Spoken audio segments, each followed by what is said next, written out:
Hi, I'm Bernardo Moya, founder of The Best You. Are you a motivational speaker, an author, a therapist, a coach, or a business guru trying to raise your profile and reach a global audience?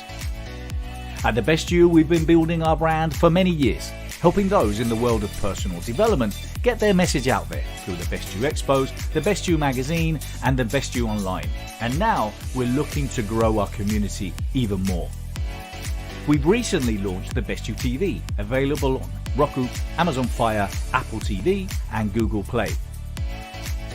So now by partnering with us, you can get your show on The Best You TV, you can contribute to The Best You Magazine, add your courses to The Best You Online, and join us at one of the Best You virtual expos happening around the world. Expand your brand and join a growing community that believes that everyone deserves a life without limits.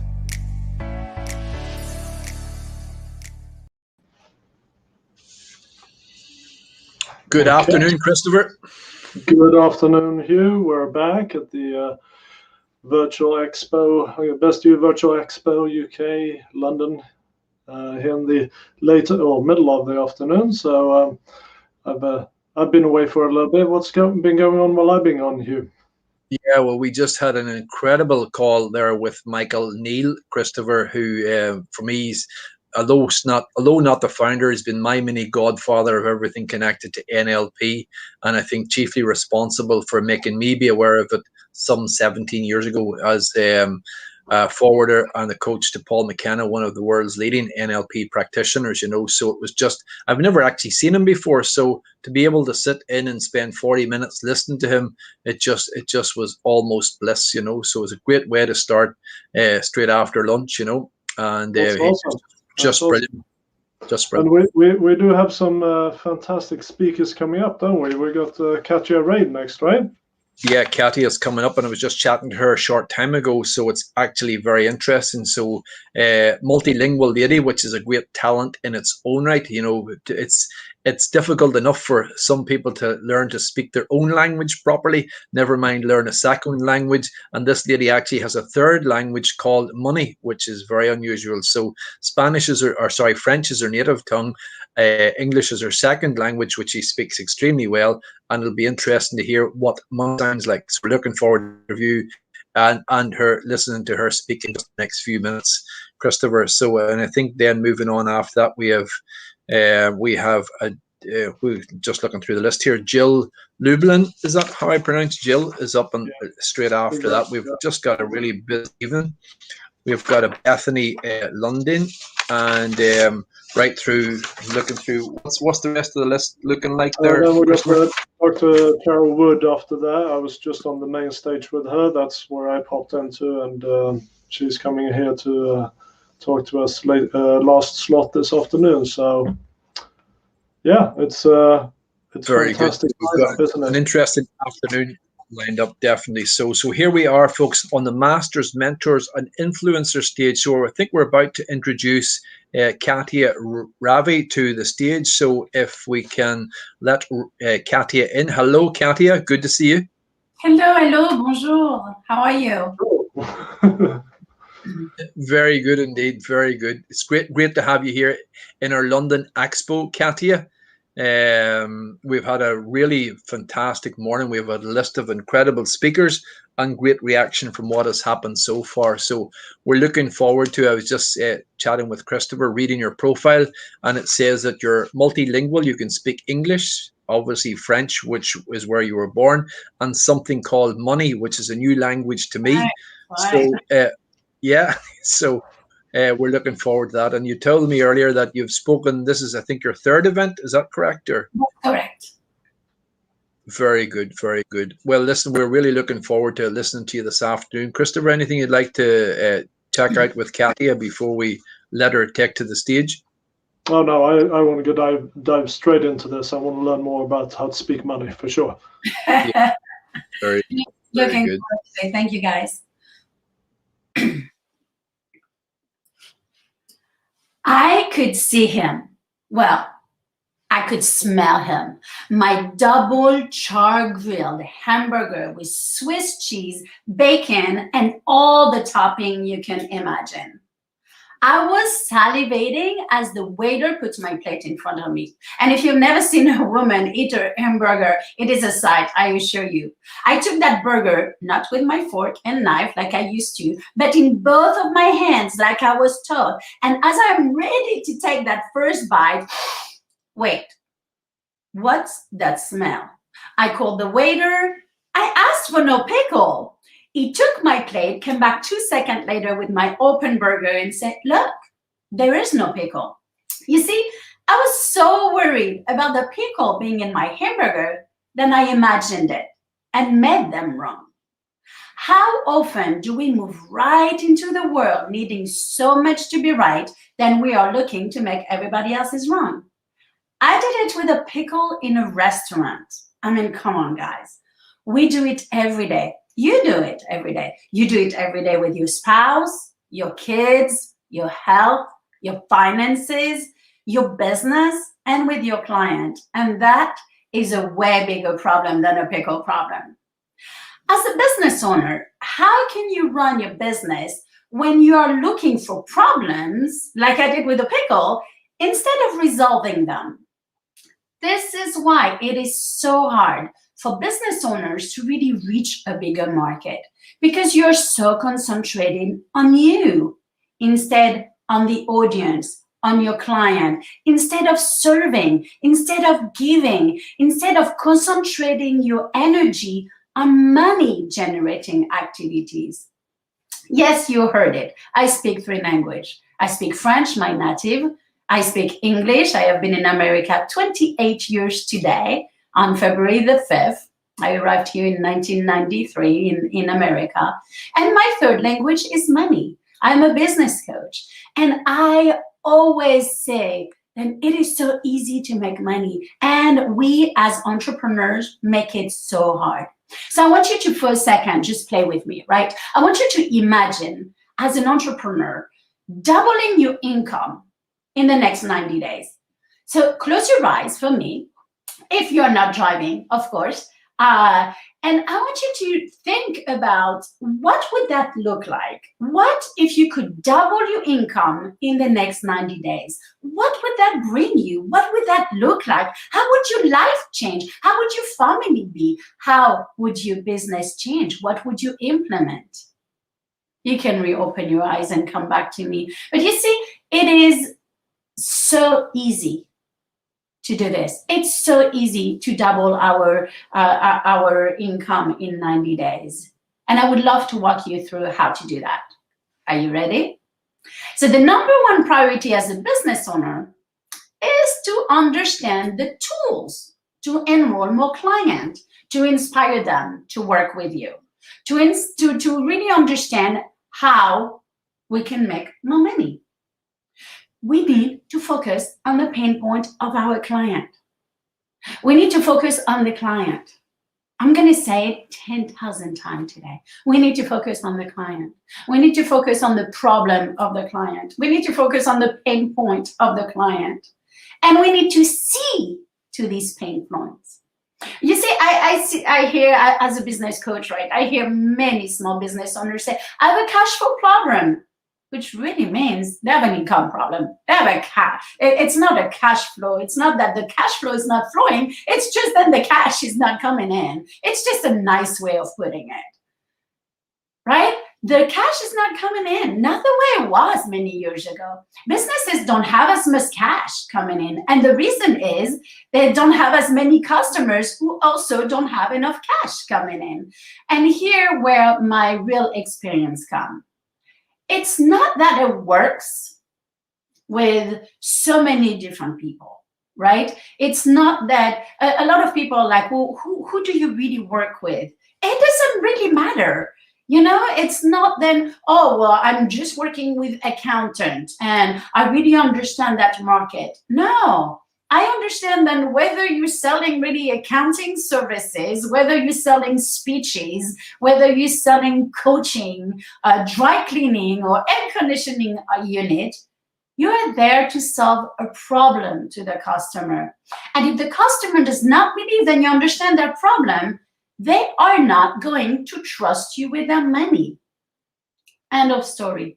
It is all about trust. I hear so often many business owners saying, well, I don't understand. I don't know how to get the client. I don't know how much to charge. I don't know. I just created a new package. We don't care. We don't care about any of these things. You have to focus on showing trust to your client. That's the only thing who's going to make them spend money with you. So why should you listen to me today? I serve many small business owners, from accountants, massage therapists, health coach, graphic designers, hairdressers, and I assure you it is all the same. All the same. It's all an opportunity to serve our clients, to serve our customers. If your clients believe that you understand their problem, they will buy your solution. You have to be clear on what is that problem that you solve. And my expertise, why do I say that I speak that third language of money? My expertise is really to understand the pain point I solve for my clients, for business owners. I help them to bring more cash. I help them to tweak their message, excuse me, so it relates to the pain point of their client. I help them to reach a bigger market. How? By using speaking as a way to reach more people, to be seen by more people. You need to reach more people. You see, just staying into your little networking event where you have been over and over and over and not reaching outside of your comfort zone will not help you grow your business. You need to build trust. For example, let's take an insurance agent, for example, right? It's all based on trust. You got to trust that agent, right? Why would you choose this insurance agent over another when you can get the same policy at the same company at the same price?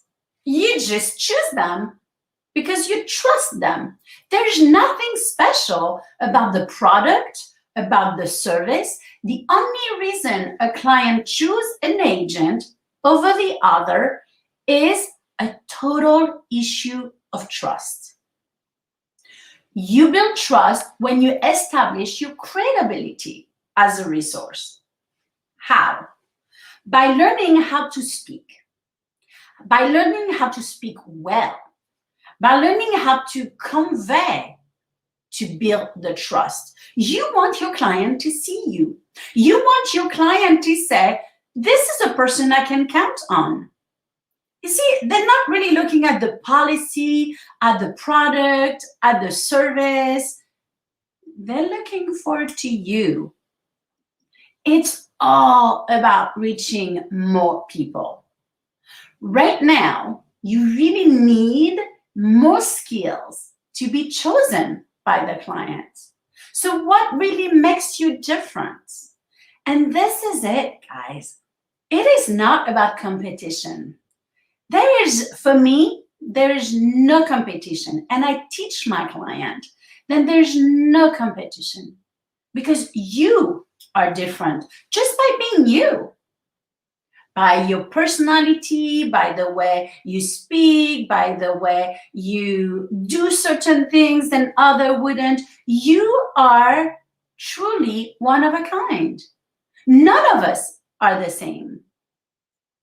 Why do we actually look so much and get so focused on other people, on the competition, and do the same thing that they do? We don't need to do that. You see, you need to really concentrate on you, your services, what you offer, how are you different. You see, my clients get hired because they understand their customer, because they have a concise message. They know how to reach a bigger market and they cater to the client's problem. This is truly a time to get your message right. Why? Because we are so many more entrepreneurs. With everything that happened last year in 2020 with COVID, so many people were laid off. So many people were like, well, this is the perfect opportunity for me to be an entrepreneur. So what will be the thing who makes you different? You have to get your message right. That's where it starts. And that's where I see most businesses go wrong. As a business coach, I see so many people. They come and they talk to me and they're like, you don't understand. I mean, I'm a landscape company. Okay, well, let's say, how can any of these work for a landscape company, right? Well, if you ask them, and I did, I asked them, I said, well, what do you guys do? What problem do you solve for your client? And they kept telling me, well, we cut grass, we rake leaves, we cut trees, we plant flowers, and I'm like, that's not really the problem you solve. What is really the problem then you solve for the client? And they're like, well, we solve the problem of high grass, I guess. No. And we went into this deep conversation about the real pain they solve is their client don't want to have the ugliest yard in the neighborhood. Nobody wants to have the ugliest yard in the neighborhood. You speak to the pain because now you're talking about fertilizer, you're talking about upgrading their services.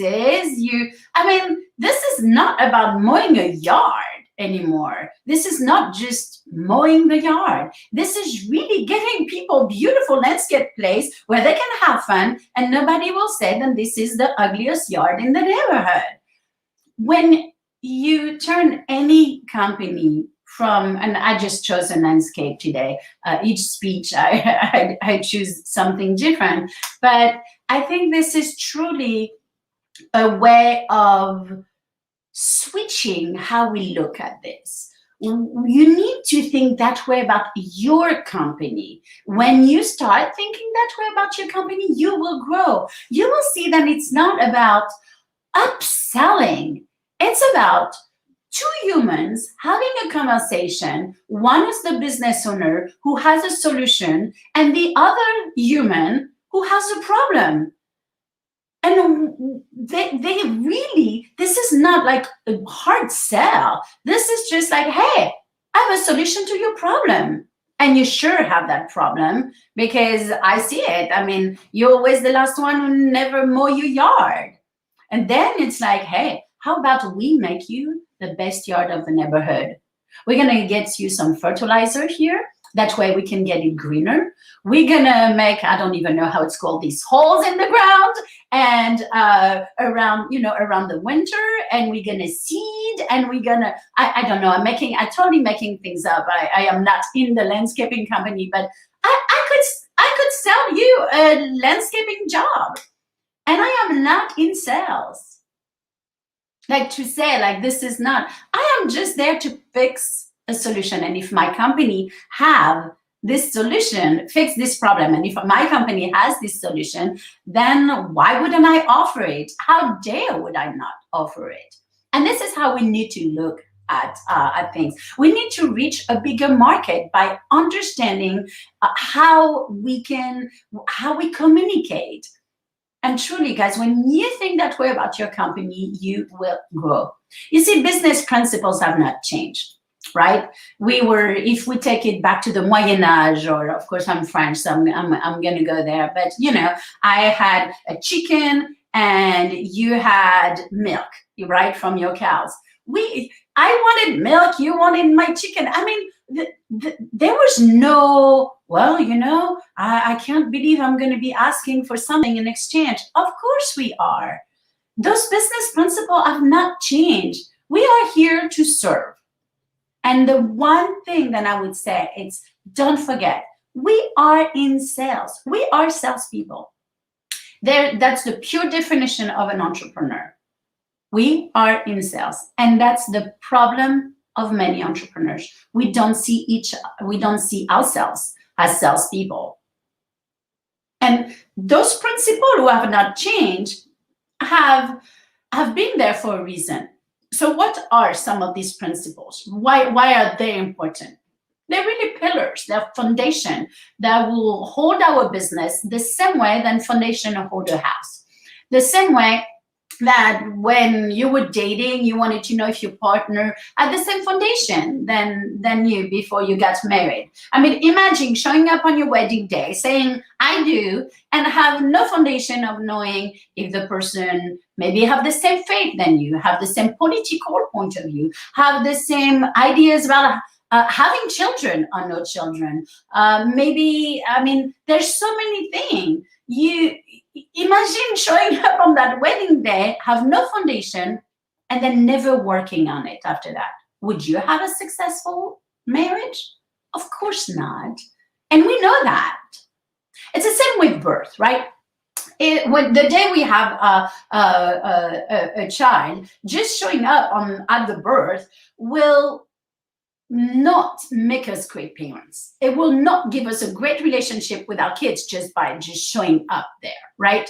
We have to have some foundation. We have to build the relationship. We have to put some work into it, right? And it's the same thing with our finances, right? If you show up on your budget meeting every month, which by the way, if you don't have a business budget meeting, or even in your own life, budget meeting every month, you really should. But showing up on your budget meeting, I can only imagine if I showed up with my husband at the meeting and saying yes, yes, yes, yes, yes, but then every day of the month not keeping up with where we spend the money or how I spend, it won't help. You see, everything, those things we understand, right? We know all of that. This is something with the food we consume, right? We know how much food we need to consume, that way we don't gain weight, right? It's just a matter of how do we show up and how do we work on these fundamental. Everything has fundamental. Every sports, every field of study, and business does too. You see, everybody needs to learn the fundamentals and even somewhat refresh their memory, even when they are expert in their chosen field or sport. I mean, come on, whether we're going to take a look at golf or at football, it's a Super Bowl here in America tomorrow. I mean, these guys, they practice. And my gosh, they are expert, right? They're going to be in the Super Bowl. You don't think they're practicing? Of course they are. But that's totally okay in our mind for us to see them do that. It's totally okay for us to see a pianist or before a concert seeing the entire band practicing. We are so fine with that. The fundamentals are really the foundation which everything will build kind of rests. Why on earth do we think it's any different as a business owner? I don't get it. We as business owners think we are so different. You see, we have our own craft, and my gosh, we are so good at it. We went to school to learn our craft. We own it. We are so enthralled with what we can do. That's why we went into business in the first place. We are so good at our craft. Whether you're a landscaper, whether you're in retail, whether you are an accountant, whether you are a massage therapist, a coach, all of these things are so good. But that's what we're good at. And for some reason, we do not believe then we have to work very hard on the business the same way, right? We're so good at our craft. We went to school to learn it. We still spend so much money to continue to grow into our own area because we want to serve. We want to give to the client. And yet we are lousy at business and we don't want to look at it. We're like, that's okay. It's going to come because I am so good. I have the passion. Well, guys, the passion will not make you a good business person. Unfortunately, passion alone won't get you there. Goals alone won't get you there. I mean, come on. How many of you have already, we are what, February, we are February the 5th. I should know that. I came here 28 years ago, so I definitely should know that. So we make all of our New Year's resolution on the 1st, right? How many of you have already totally fallen off of the wagon on whatever you said you were going to do? Whether it is losing weight, going more to the gym, not using your credit card. I mean, all of this. We are more than 30 days since we started. And we are known to usually after 21 days, then we do something. This is when we fall off the wagon. So we make these goals. In our business, the same. I'm talking here about the gym, the finances, our health. It's the exact same thing in our business. Passion alone, just wanting to do it, or just putting some goals, or just buying a new, beautiful. I was trying to look. I used it in a speech yesterday. A beautiful planner. My gosh, well, especially here in America, business owners spend so much money on planners. Gorgeous planners and a lot of money, and the new pen, because you need the new pen that goes with it. And you're looking at $100 on average, and people spend every year for these gorgeous planners who just stay on the shelf. Why? Because there was nothing who followed the passion, nothing who followed the goals. You see, we need action. Action. Without action, we don't get anywhere. And it's the same thing in our business, right? So if we are not good at business, what do? Put a plan. I always say start with 90 days. Don't look at the whole year. Not only it's overwhelming, but you will achieve less in 1 year if you look at it at this, because we have this into our mind where we have time, and we don't have time. Now, I always say for business owners, just go ahead and look at your business with 90 days. And then don't just put goals, put action. So if you're saying in 90 days, I want to double my income, what needs to happen? That income times 2 will be what? And so that means then how many people do I need to reach? At 90 days, how many people do I need to have closed? What do I charge?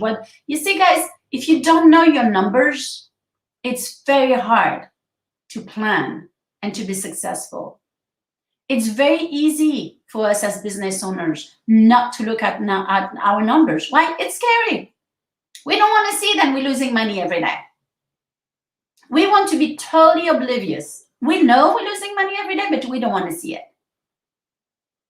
So really look at your numbers. And at 90 days, just go ahead and say, all right, this is what I want to do.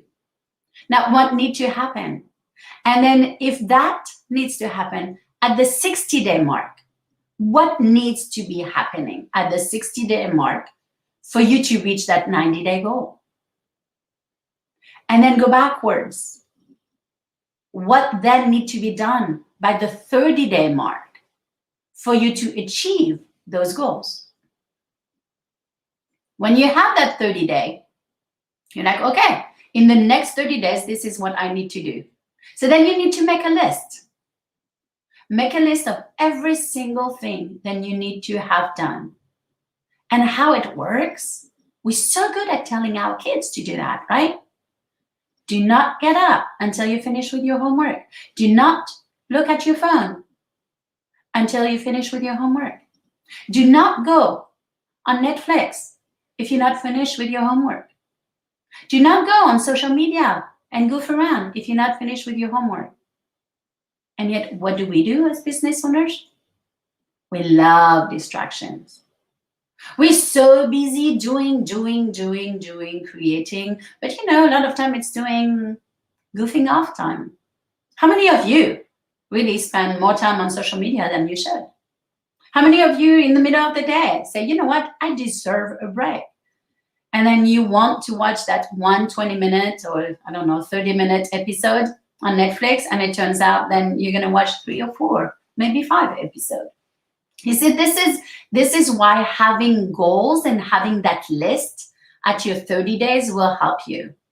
And that list should really, at the end of the day, and I was looking around just to see if maybe I had mine in it, but at the end of the 30 days, yes, this done, this done, this done. And then you break it down by day, right? So what does that look? And I will show you this right in there. This is what it looks like, right? And then you can put like, what is your goal for the next 30 days? What is my goal of the year? What do I want? And then here you have the priorities of the week for you to achieve this at the end of the month. Because at the end of the 30 days, you're like, okay, now I need to break down in 4 weeks.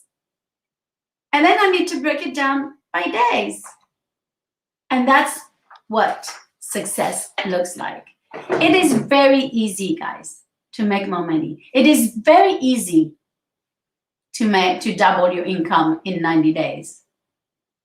Are you willing to work for it? Right? We are lousy at business. Why? Because we are not putting ourselves under the same rules than we would put our children. I mean, how many businesses owners will tell you, I hate sales. I'm not in sales. Katya, you don't, I mean, I have heard it all, right? Katya, you don't understand. I had such a bad experience when I went to buy my car, then I decided I will not hate. I will not do this. I will not push. I will not be pushy. It is not about that. And then we make the excuse, oh, I'm here to serve. I am here to serve. But trust me, I charge my client. Why? Because then I choose where I serve. I raised over $13,000 last year with 2 other authors, and we gave back. We gave that money to Dolly Parton's library, imaginary library association. Why? Because this is what I decided to do. You see, I don't just serve and give my services for free as an excuse. I actually charge for what I'm worth because I know what I'm worth. I know the result that my client gets, and I can give back. We just built last weekend a little free library in front of our home for the entire community where we're going to serve authors. People who are authors of brand new books in the self-improvement realm can send us their book, and it will go into that little library. And of course, you know, we put them on social media and all of that. This is my way of giving back. But I don't give back by not charging my services. This is a misconception that we have, and something that we do as business owners to give ourselves excuses. We're really good at giving ourselves excuses. You see, sales is merely really us communicating what we do in a way that our client will understand it and want it. I mean, if you're in business, you are in sales. Being business is about helping people and making money doing it. I'm going to repeat that. Being in business is about helping people and making money doing it. If not, it's not a business. If not, you can just go and just say, hey, you know, I am volunteering and giving my, I don't know, if you're a landscape company and you just go and mow grass for free and just help others. I mean, if you are, if I keep saying then being in business is about helping people and making money doing it, it really would help if you are connected fully to your ideal client. And who are they? Understanding who they are. And it takes works for that to happen, as well as research, right? And understanding everything about that person. When you understand all about that person, who they are, and their pain, what they need, then it's very easy for you to carve a solution. Then you're like, okay, this is the need of a market. This is what I'm going to craft as a solution. I have that craft. Now, of course, it's not exactly how I wanted to put it out there, but now that I know what they need, I know how to put it out there. You see, how can you sell something if you don't know what your client needs? I see so many businesses who start, they spend so much money on website, thousands of dollars on website, logo, branding. They still don't know who their ideal client is. It's a waste of money, a waste of time. You really have to understand your client first. Understand what pain point do you fix. Don't go on creating packages and creating product if you don't know if there's a need for it. Guys, this is a time to be absolutely exceptional as business owners. A time where we have to be the best. We have to really serve, give, and we are scared. We're scared to offend people and therefore to be judged and not get hired to do the job. And I have to say, we have a tendency to see problems like I did with a pickle where there is none. Guys, I would love to invite you that if you want to imagine what it could be like as an entrepreneur to double your income in 90 days, go ahead and download my freebie, waudienckit.com. Just go directly there, and that will put you, that will definitely put you on my list. And then send me an email. You'll have my email. Just send me an email. Say, hey, Katja, I would love to chat a little bit more with you. And guys, this is how it goes, right? I want you to look at me and see that I am nothing really special. I am an immigrant. 28 years. Today, I left my home in France, tiny little town in Brittany, and I landed in Washington, D.C. After a 7 long hours plane ride, and I landed and did not speak English. I am an immigrant. I assure you, if I can do it, you can do it. You have to want it, though. Thank you.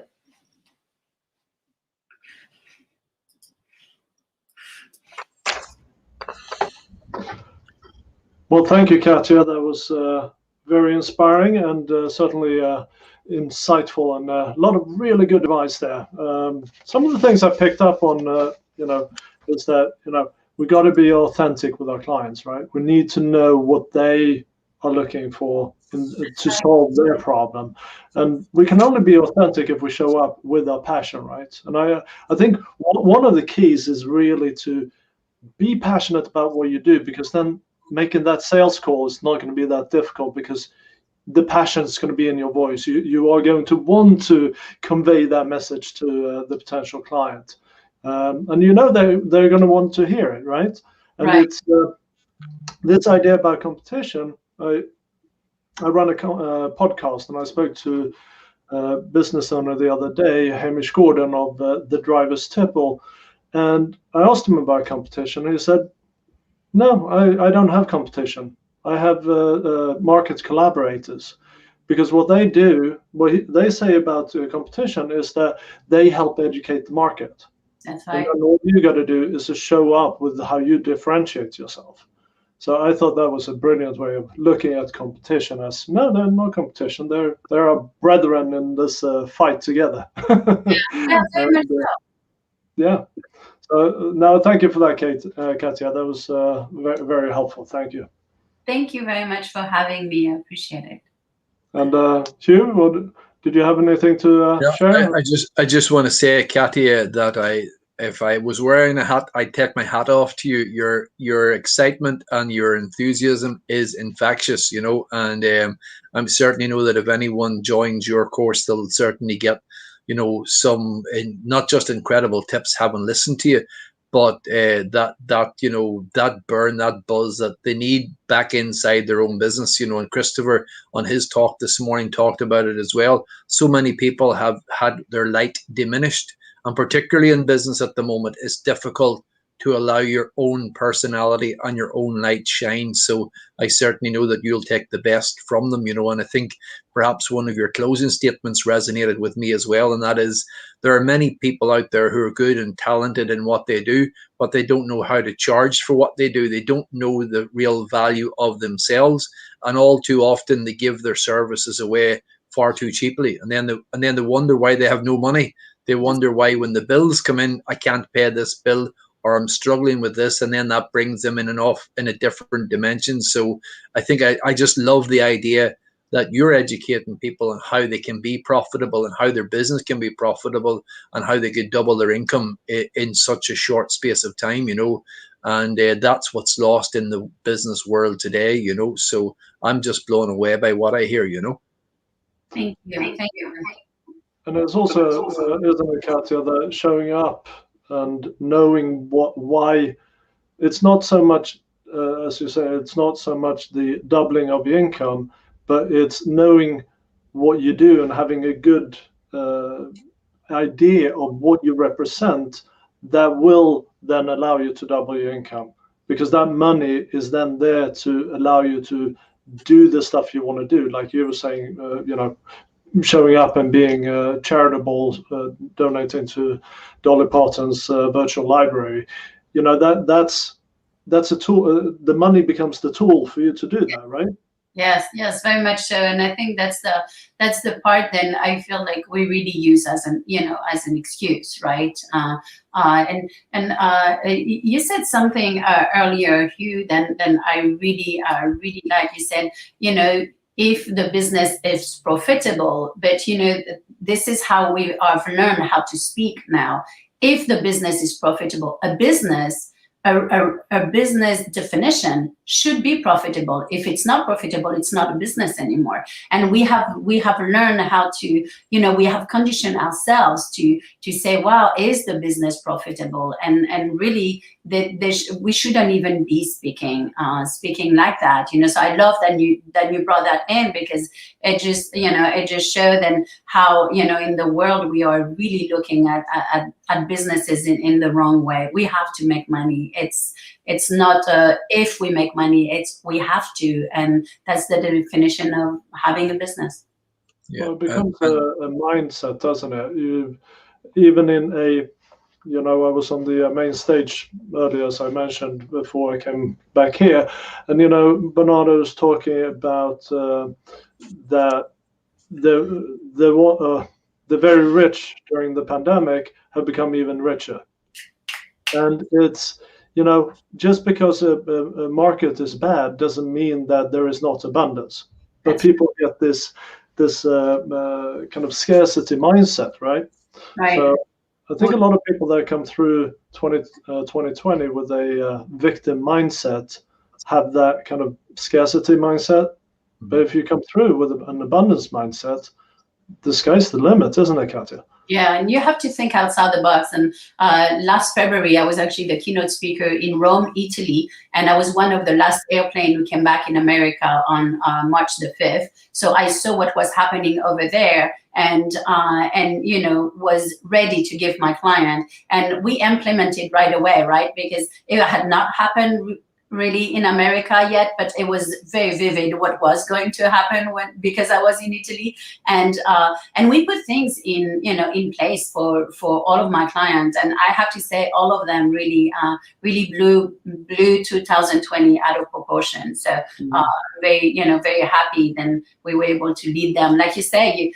Some people were the victim, and some people took that chance, and if they had the right person in front of them, were able to grow and make more money. Yeah, and I think I have to say. Yeah, go ahead, Jude. Sorry, I was going to say I hadn't really thought about it that way until you mentioned it, Christopher. And all my business, I actually was running abundant seminars for the year and for the decade in January last year, and even my own business plans by the 13th of March resembled nothing like what they had did just 5, 6, 7 weeks earlier.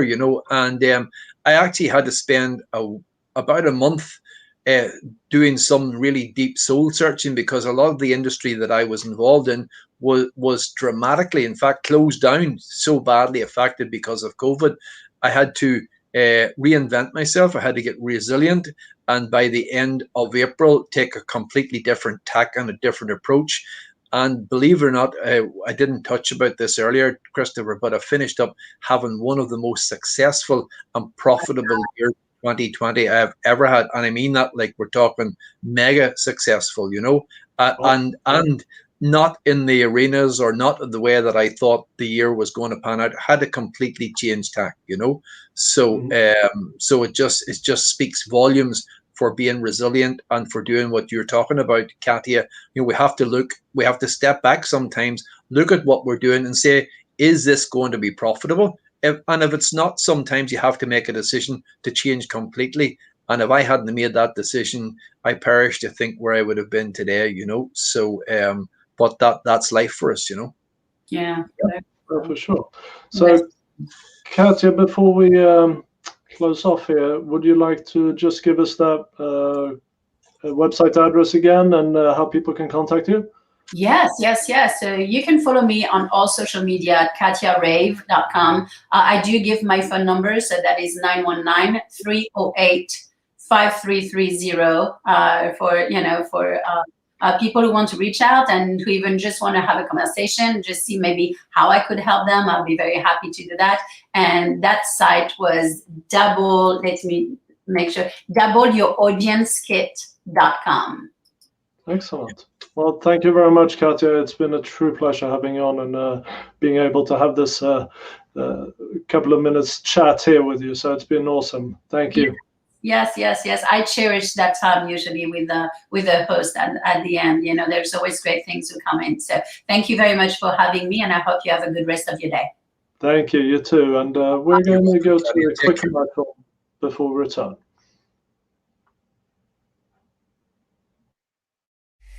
The Best You TV, a TV channel with only the best business leaders and influencers ready to help you rise to the top.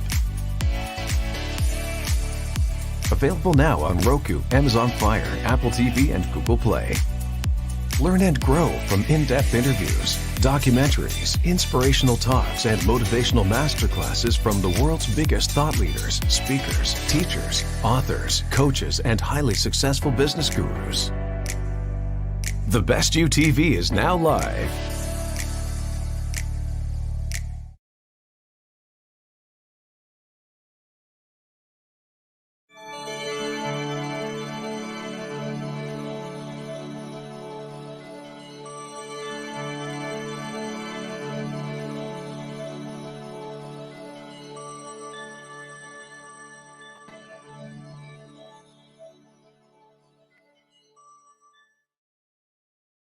But I want you to think for a minute. I want you to think for a minute about you. And I want you to think where you are. And I want you to think, okay, that you are maybe a little bit of nothing. Maybe you think that you're nothing. And then on the other hand, I want you to think about everything. And I want you to think about the universe. I want you to think about that. And what I want you to do is I want you to just literally float out of your body and just start flying into space and start seeing maybe the place that you live, and then you start seeing parts of your city. And as you float even higher and higher, you start seeing the whole city. And then you start seeing the state, and then you start seeing the whole United States, or you start seeing part of the world wherever you're from, wherever you are. And then you go higher and higher, and then you can start seeing the surface of the earth, round and blue, or maybe dark with stars. And you're just floating up and up and up, and you're flying, and all of a sudden you can see the stars, and you can see the moon, and you can see the sun, and then you can start seeing the universe. You can see how vast the universe is and how amazing the universe is. And then you can see the sun, and you know that the sun is just a very small star, where there's billions of stars and billions and hundreds of billions of universes. So obviously you think that that is everything and that you're nothing. But if you come back and you come from all of the way up there and you come all the way back down and you come to the present, all of a sudden you should realize that at the end of the day, whatever's going to happen, whatever is happening is happening. It's meant to be. It's serendipity. It's meant to be. And there's nothing that you can do about it. There's nothing that you can do about it. But on the other hand, there's everything. You can do everything. Because you see, if something happens, a lot of people tend to focus on, why has it happened? Why has it happened? Now, the best way is thinking, okay, it has happened. How can I move forward? What's the solution? Be a solution-driven person. Because you see, although you may think that you're nothing because the space and the universe is everything, you are your universe. You are your universe. You, your body, is a universe. It's amazing what we have, what we take for granted. This vessel that we use for our life, it is an amazing piece of machinery.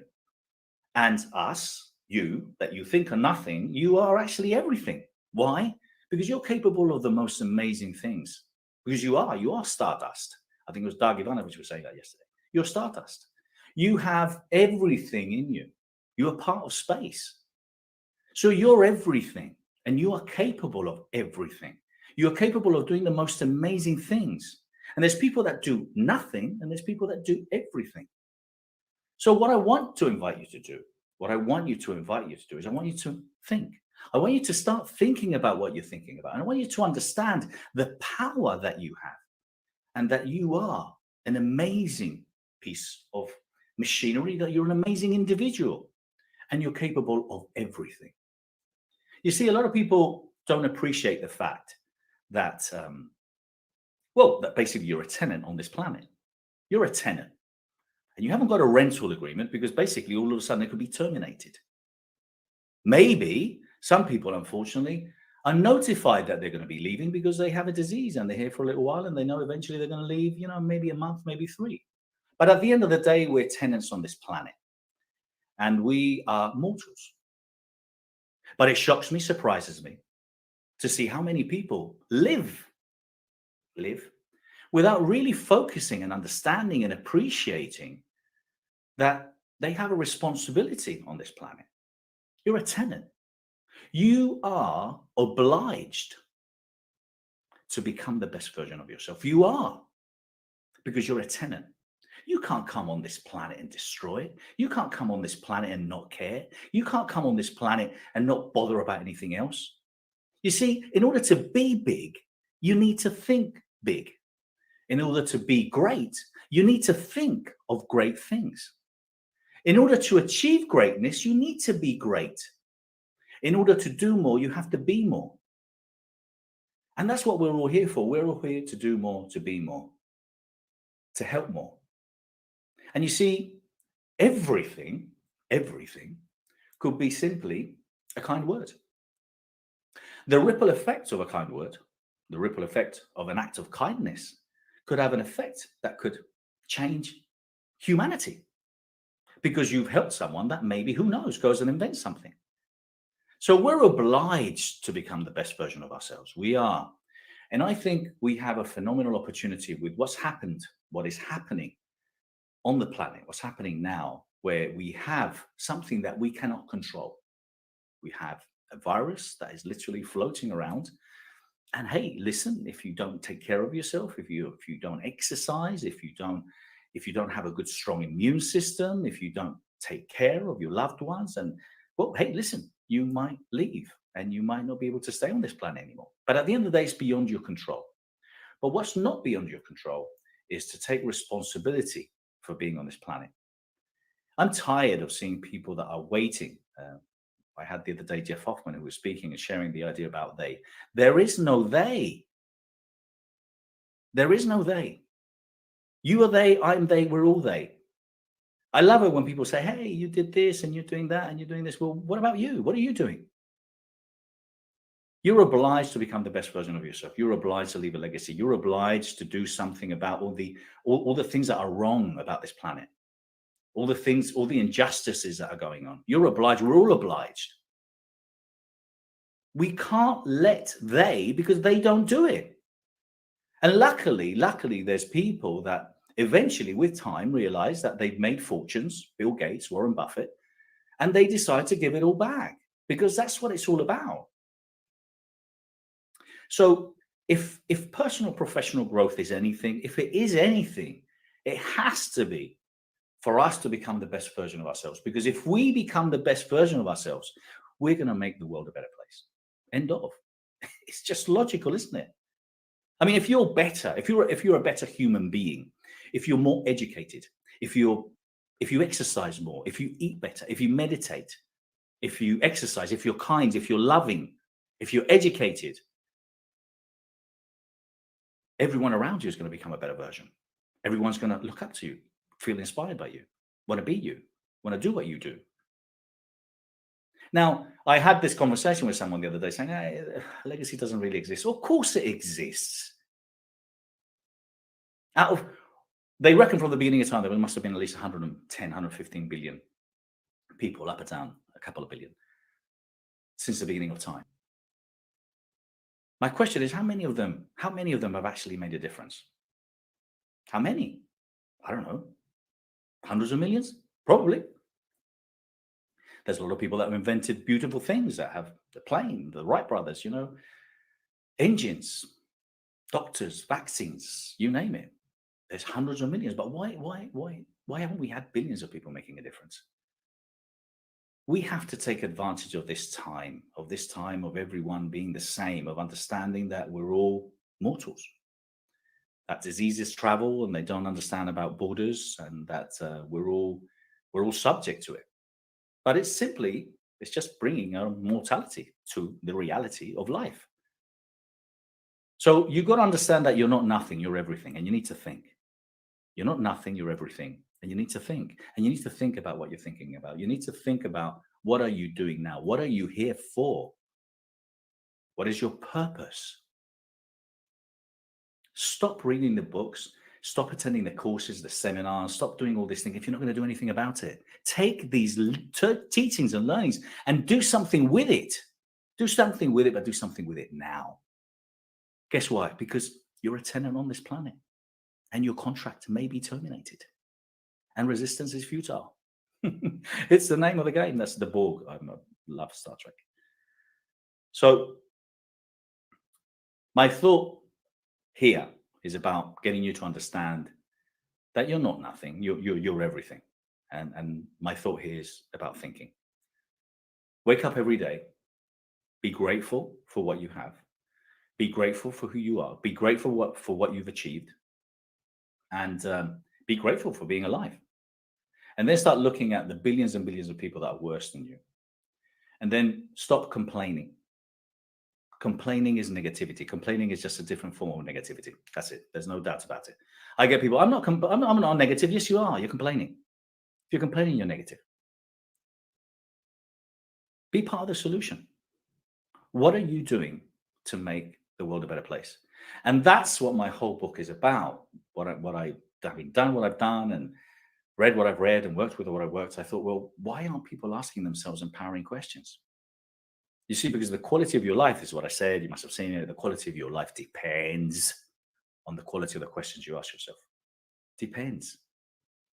If you ask yourself every morning empowering questions, how amazing can I be today?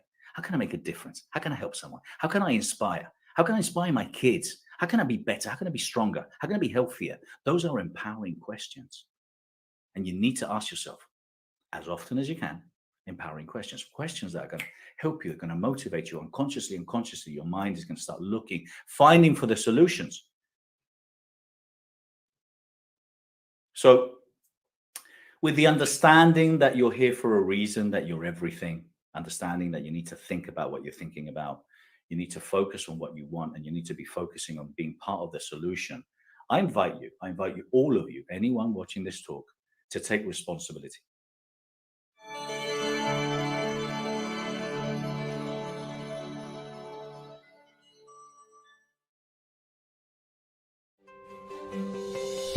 Who will impact the world next?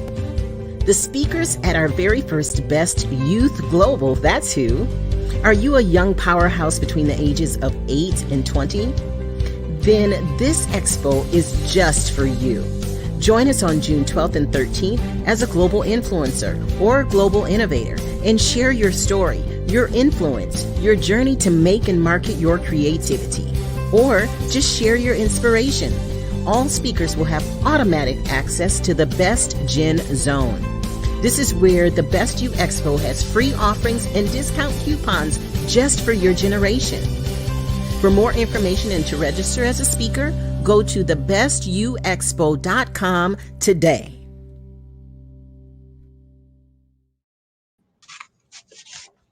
Wow, I mean, Best You Expo, coming to the youth. it's one of these things that strikes me that you look at our industry, and essentially it's old farts like us, right? It's like old people telling each other what should be done, when it's the younger generations coming up that should really be taking the helm, right, and teaching us, because they're the ones that come with the new fresh eyes. I always say my children are my most distinguished and best teachers. So it's really refreshing to see this initiative from Best You and from Bernardo, right, Hugh?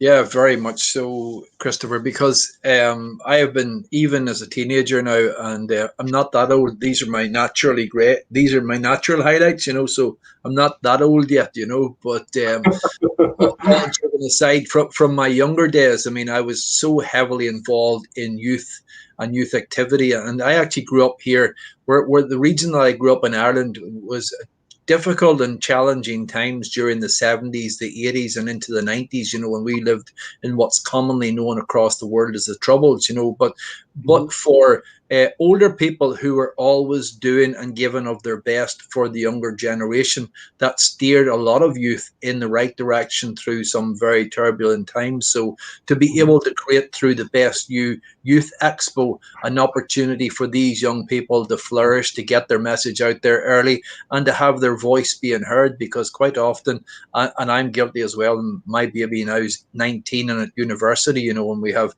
two older children, one actually involved in running one of my businesses now these days, but it is the case that how we influence and how we say things, even in a condescending fashion, an off-the-cuff remark can have a profound effect on a child, so as a sports coach of youth over the years, one of the things that actual personal development has taught me is to be able to ask. I watch sports coaches roar at youngsters when they make mistakes on the football field, instead of asking them, what have you learned from this experience? So to be able to put those young people, give them an opportunity, give them a voice like what the Best You can do, I think it's going to be an incredible event, Christopher, and well done to Bernardo for organising and putting that structure together to give them that platform. Yeah, no, I think it's fantastic, because we do need to have more Greta Thunbergs and her ilk step forward and take leadership positions. Show the youth that they need to be the change they want to see happen.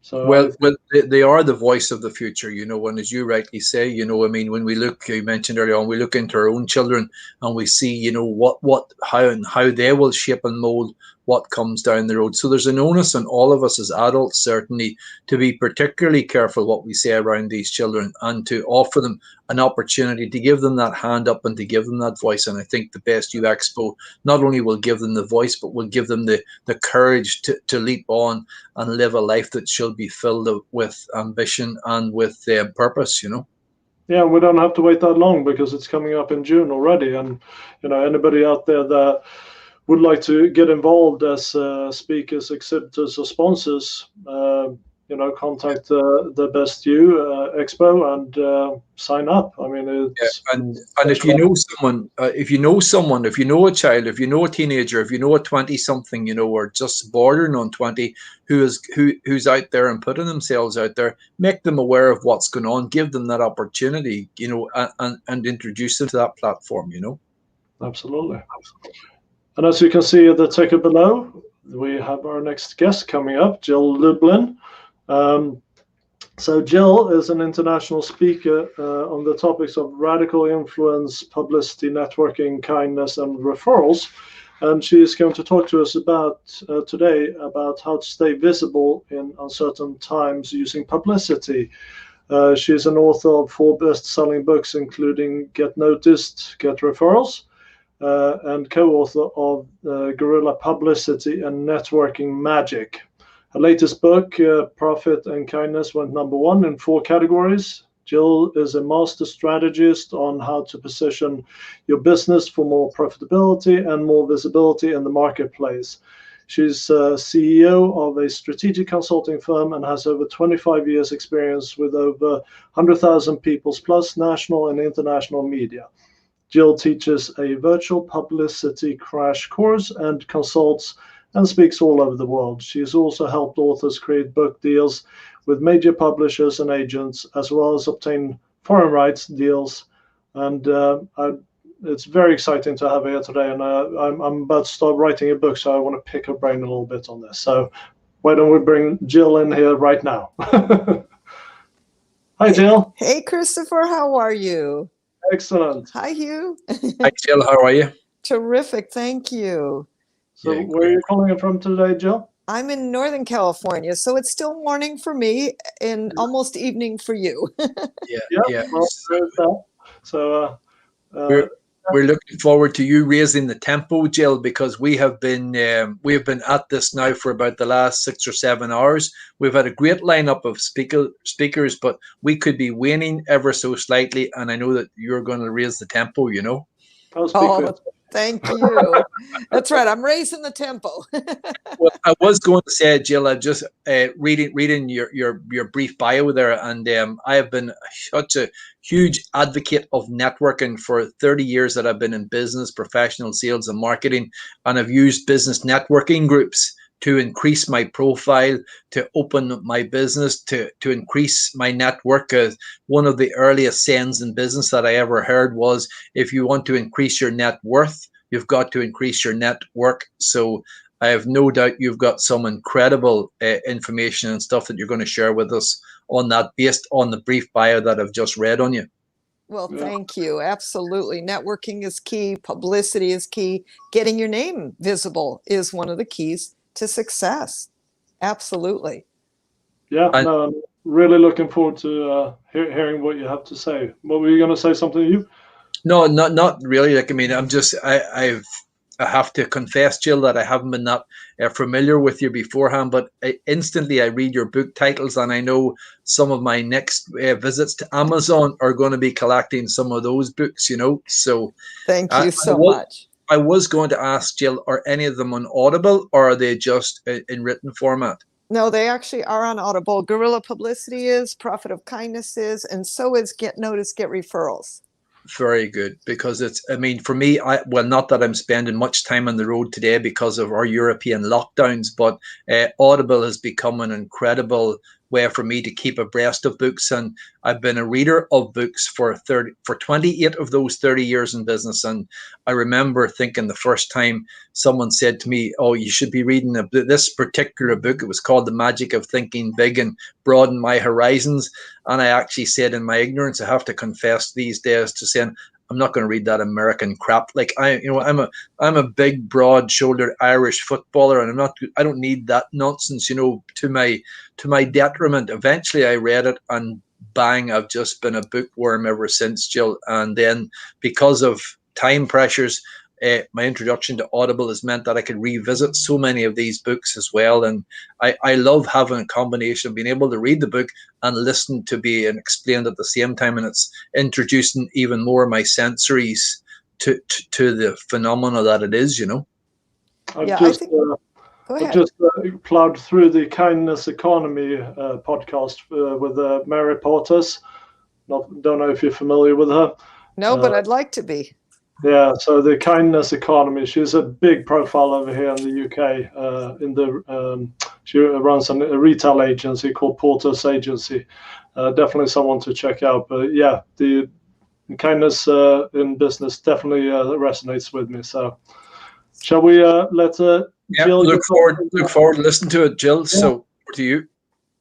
Well, thank you so much. And I am just delighted to be here with all of you today.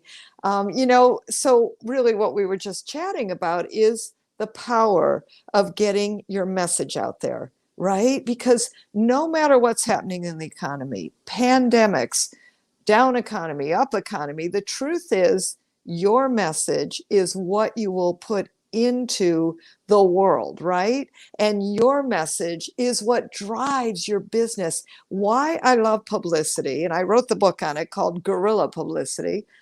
Why I love it is because of the opportunity to expand your network, to expand your powerful possibilities of creating visibility, because publicity is an attraction factor. It brings prospects and people and your clients, your customers right to you.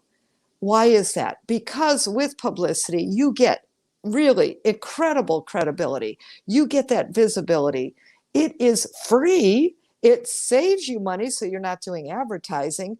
And on top of that, it creates a trust factor so that people know your name and see your face and have that recognition factor. So here's the deal about publicity. Write this down. Publicity equals impact equals influence, right? Publicity equals impact equals influence. And so what's key about that is you want to be creating that influence out in the world so that your message keeps replicating and connecting to people. And you want to get them in the heart and the gut. Pointing to my gut. You want to get them in the heart and the gut.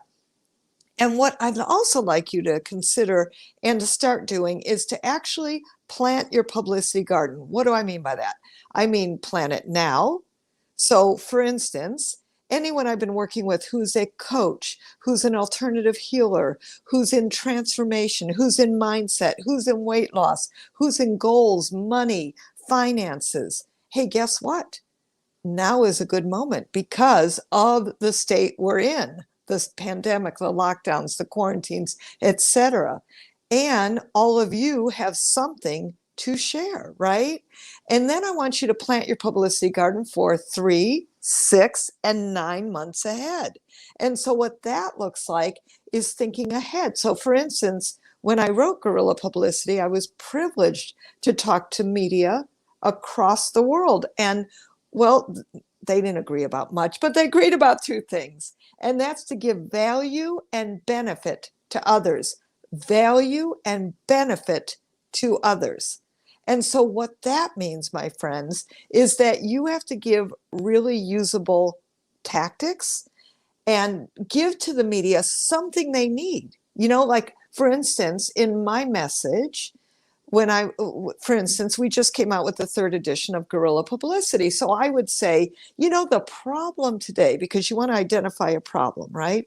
I would say the problem today is 4 out of 5 businesses will go out of business because you have no clue how to create publicity without spending a fortune. And then, my friends, you want to give 3 solutions. Why 3? Because the brain can remember in 3s. And it's simple. And I want you to use 5-year-old language. I want you to keep your language really connected, really simple, and authentic and resonant to who you are. So with that, what I'd recommend is using words that are not jargony, okay? So I'll show you how I do it with mine.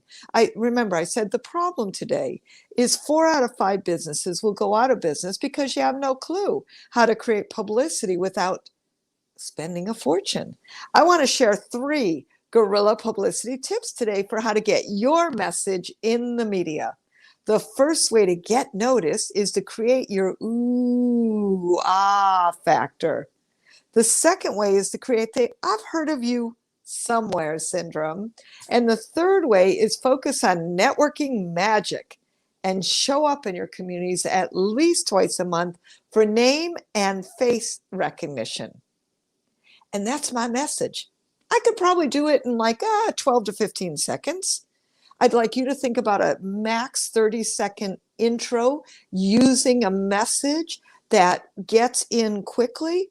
Give appetizers, not full meals, but appetizers.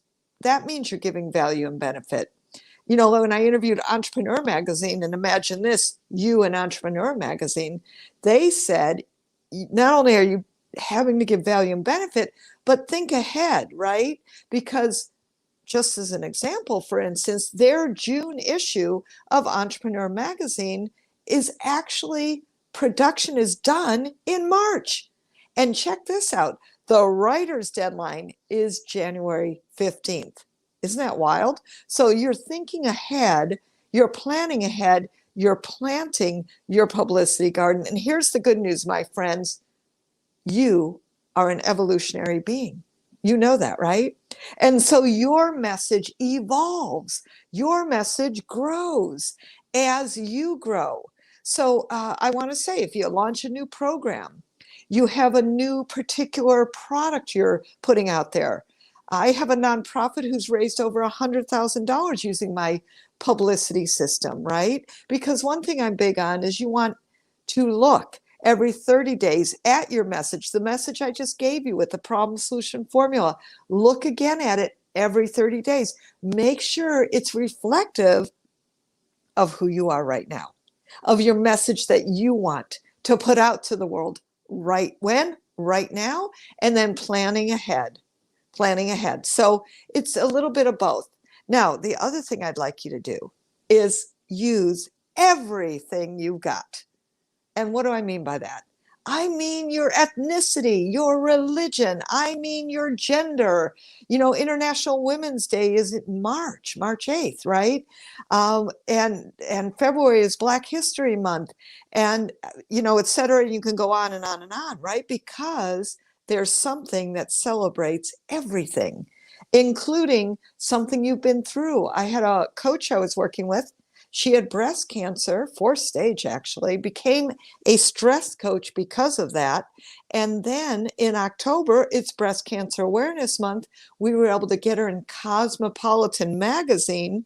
And then, frankly, I also got her a book deal because in my intro, they mentioned that I help people get book deals. She didn't have a word written. She got a book deal about how to deal with stress. And as a woman who came out of 4th stage breast cancer with, unfortunately, a husband who left her, that was stressful. So now she's helping other people to deal with stress and has a great book called 5 Minutes to Stress Relief.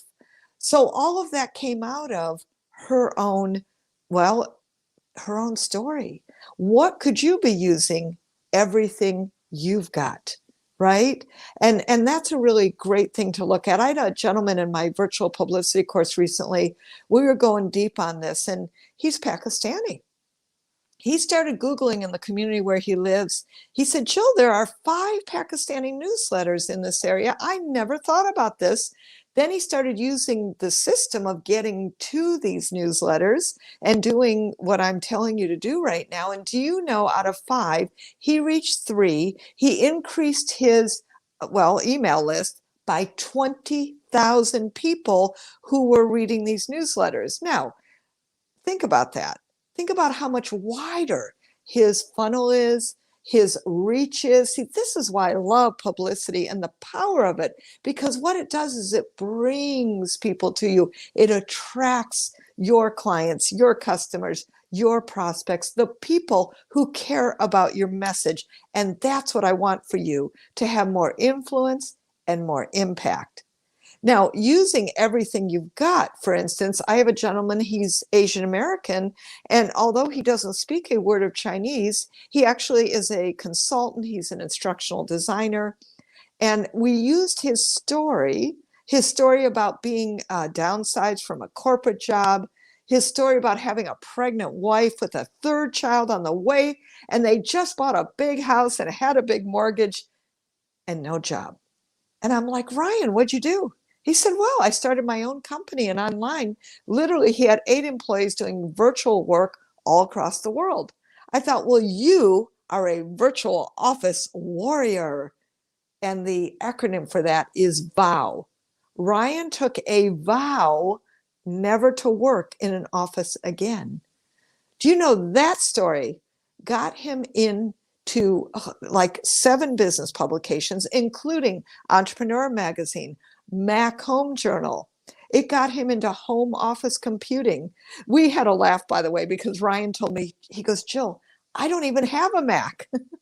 But he had a good story for Mac Home Journal readers, right? He had a good story for people learning how to pivot, learning how to create virtual businesses, which is a hot story right now again.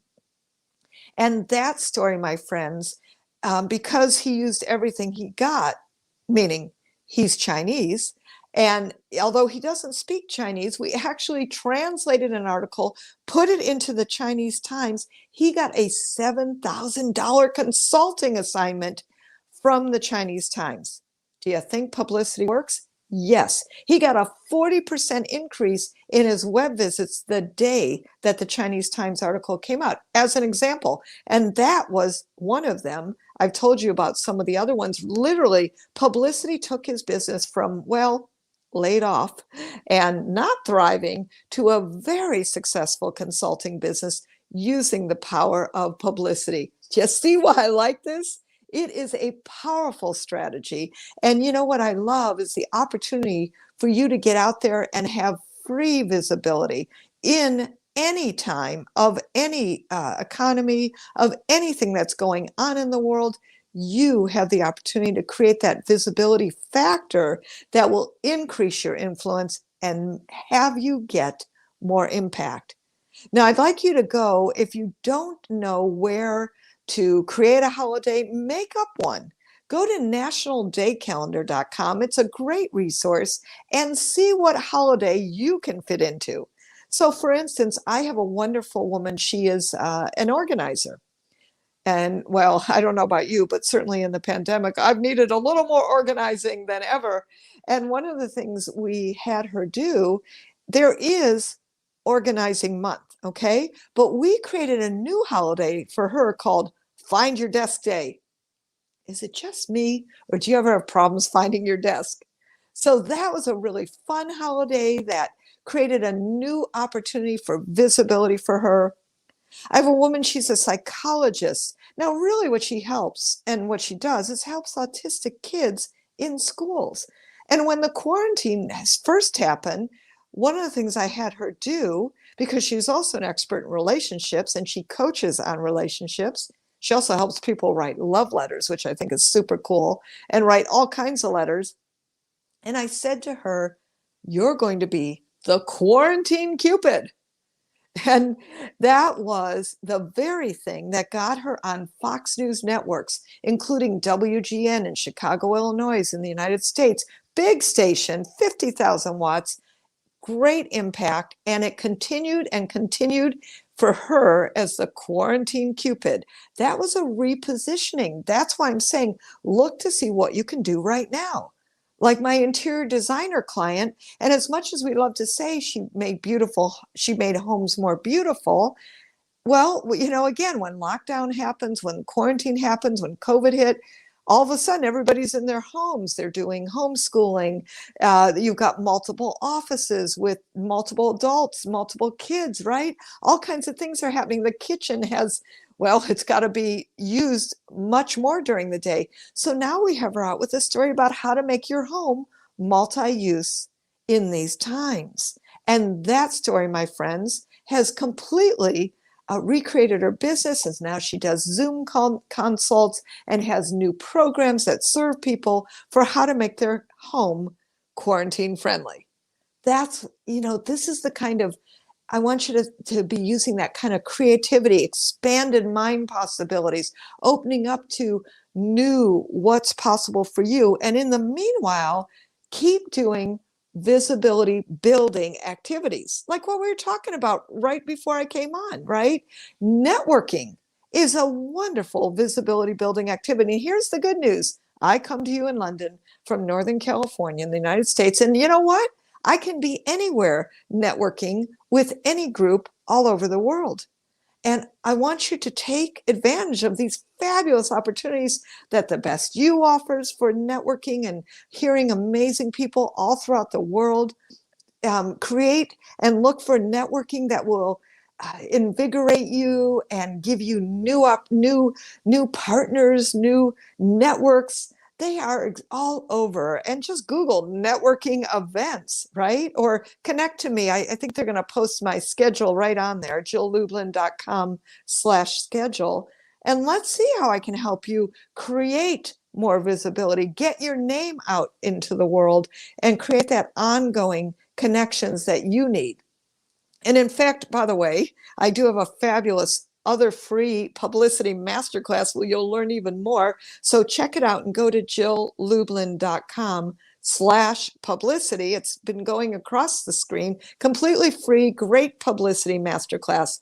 And I'll leave you with a fabulous other story about how to use what I love to call everything you've got. Okay, because in my bio, they mentioned, where is it? There it is. The Profit of Kindness is actually my fourth book, and that came out more recently. And one of the things I'd love to tell you, that I got a ton of media, which I have. I've been in Inc. magazine and Forbes magazine, and actually twice now, and multiple Fox News interviews when it came out in the first week, and gosh, I think 80 podcasts and counting just on that book, right?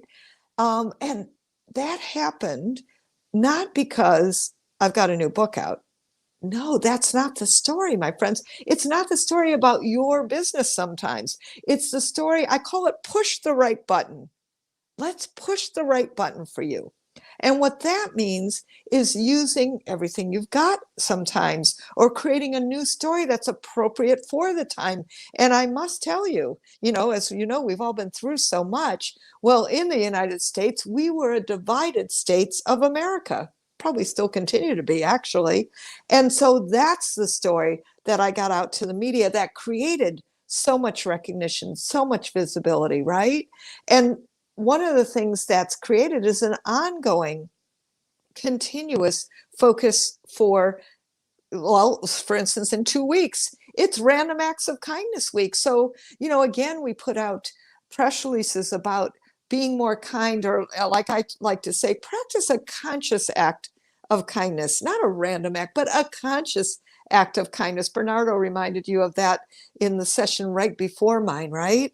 And that's what changes people's lives. So one of the things I want to mention to you is that go to Google Alerts and put in your name, because you never know when the media is going to talk about you, and one word, or maybe a few, based on what your business is, what your product is, what your service is. So in my case, I put in the word kindness when that book came out. Well, you know what? What happened was that Google Alerts popped up World Kindness Day, which takes place November 13th. And so next thing I know, I'm putting together a kindness summit. 120 people showed up, right? That was all virtual. And then God had planted a seed in my heart. And that was to do what I call kindness circles. And now we've launched a year of kindness, right? And we'll be doing, yes, another kindness summit in November to celebrate World Kindness Day. Now, here's the thing. That all happened because we pushed the right button, found the right message, went to Google Alerts, and saw that, oh my gosh, there is World Kindness Day, right? That we can celebrate, that we can enjoy, that we can create publicity around. And now I want to invite you to wonderful free kindness circles. And so for that, and it's going across the screen, you can go to jilllublin.com/kindness circles. Come on in and let's practice conscious acts of kindness every single month. So I'm excited about that. So 2 opportunities for you to come in and be with me is the free publicity masterclass, jilllublin.com/publicity. It's going across the screen, and the kindness circles, jilllublin.com/kindness circles. And if I can help you in any way, you want to talk more about getting your publicity out, getting that message on, getting that visibility, sky or higher. Just made that up, but I like it. I'd like to have the opportunity to connect to you. If you want to create a book or launch a service that will create that visibility factor and draw the attention back to you, please jump on my schedule. Let's connect. jilllublin.com/schedule. Because the reality is, my friends, you're the messenger out in the world. The media does care about you. They want to know who you are, what you're doing, and why what you're doing makes a difference in the world. And the way to do that is to get free press, is to get the media talking about you. I've given you some great ways to do that by creating a message that matters, using the problem solution, using everything you've got, using and creating that visibility building activities that I identified some of those, and making it so that your message continues to replicate, evolve, And so that your publicity garden grows beautifully with seeds that you're planting ongoingly and continuously. And don't be afraid to blow your own horn. That's a pretend horn. Because the reality is that your message matters. Let's get it out there. And I look forward to seeing you in the news. Thank you very much, Jill. That was beautiful. And I think one of the things that I reflected over in 2020 is, before 2020, it was very cluttered. The ether was terribly cluttered.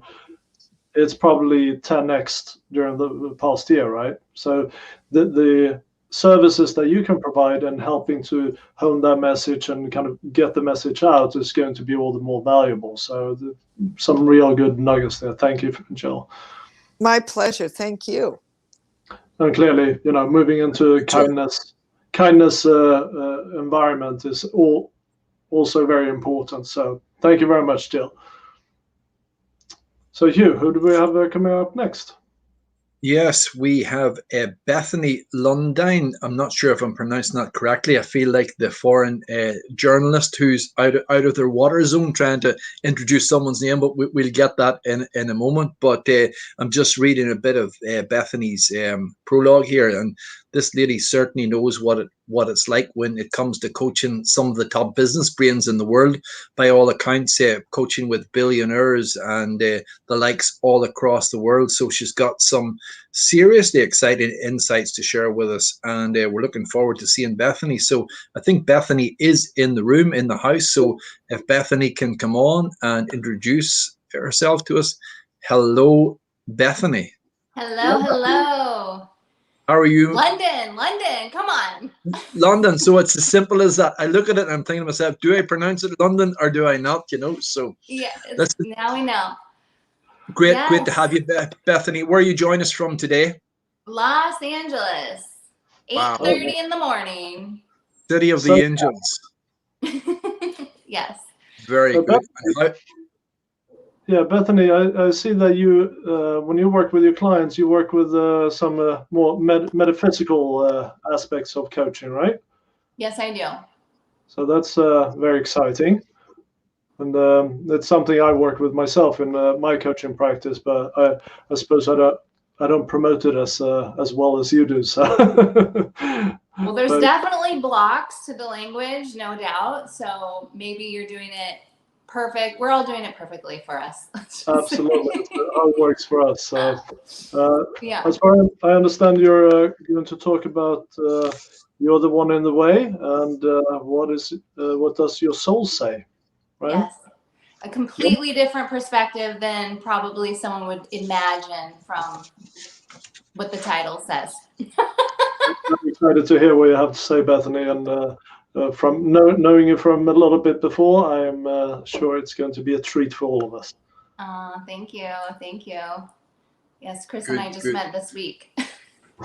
Yeah, well, we're looking forward to hearing all about it, Bethany. So listen, we're going to pass the mantra over to you and let you take it from here. So look forward.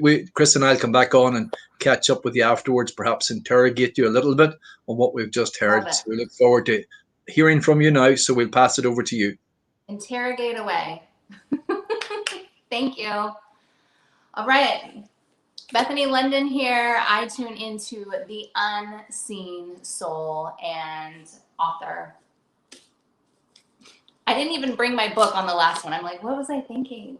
Okay, so I have a book, Get Aligned now. It's phenomenal. We're going to barely even touch into some of the stuff that's on there today. So, have you ever wanted something so bad that you basically cause or wreak havoc in creating these goals? For example, I know a lot of times in working with clients, they'll have a goal. They want it so bad. I'm like, look, you want it so bad. You're like squeezing the air out of it. So there's no flow. There's no room for it to come in, no room for it to grow. And for me, this is not the perspective we're going to be diving into today at all, because there are so many ways to look at things. But I figured that was one perspective that people would jump right into. No, This is wreaking havoc because we are the one in the way. Besides holding on to something so great, no. This is about noticing how your soul is communicating to you at all times, getting aware of your truth. And I'm going to share with you some tricks and tools at the very end to start creating that space and that flow. So for example, for me, I'm all about personal stories. I'll share a few client stories as well. Names, of course, changed or not given at all.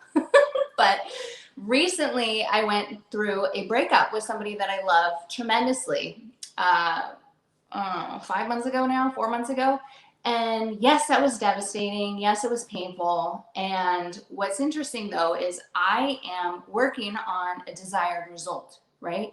So that breakup had to happen in order for me to get to my desired result, as painful as it was.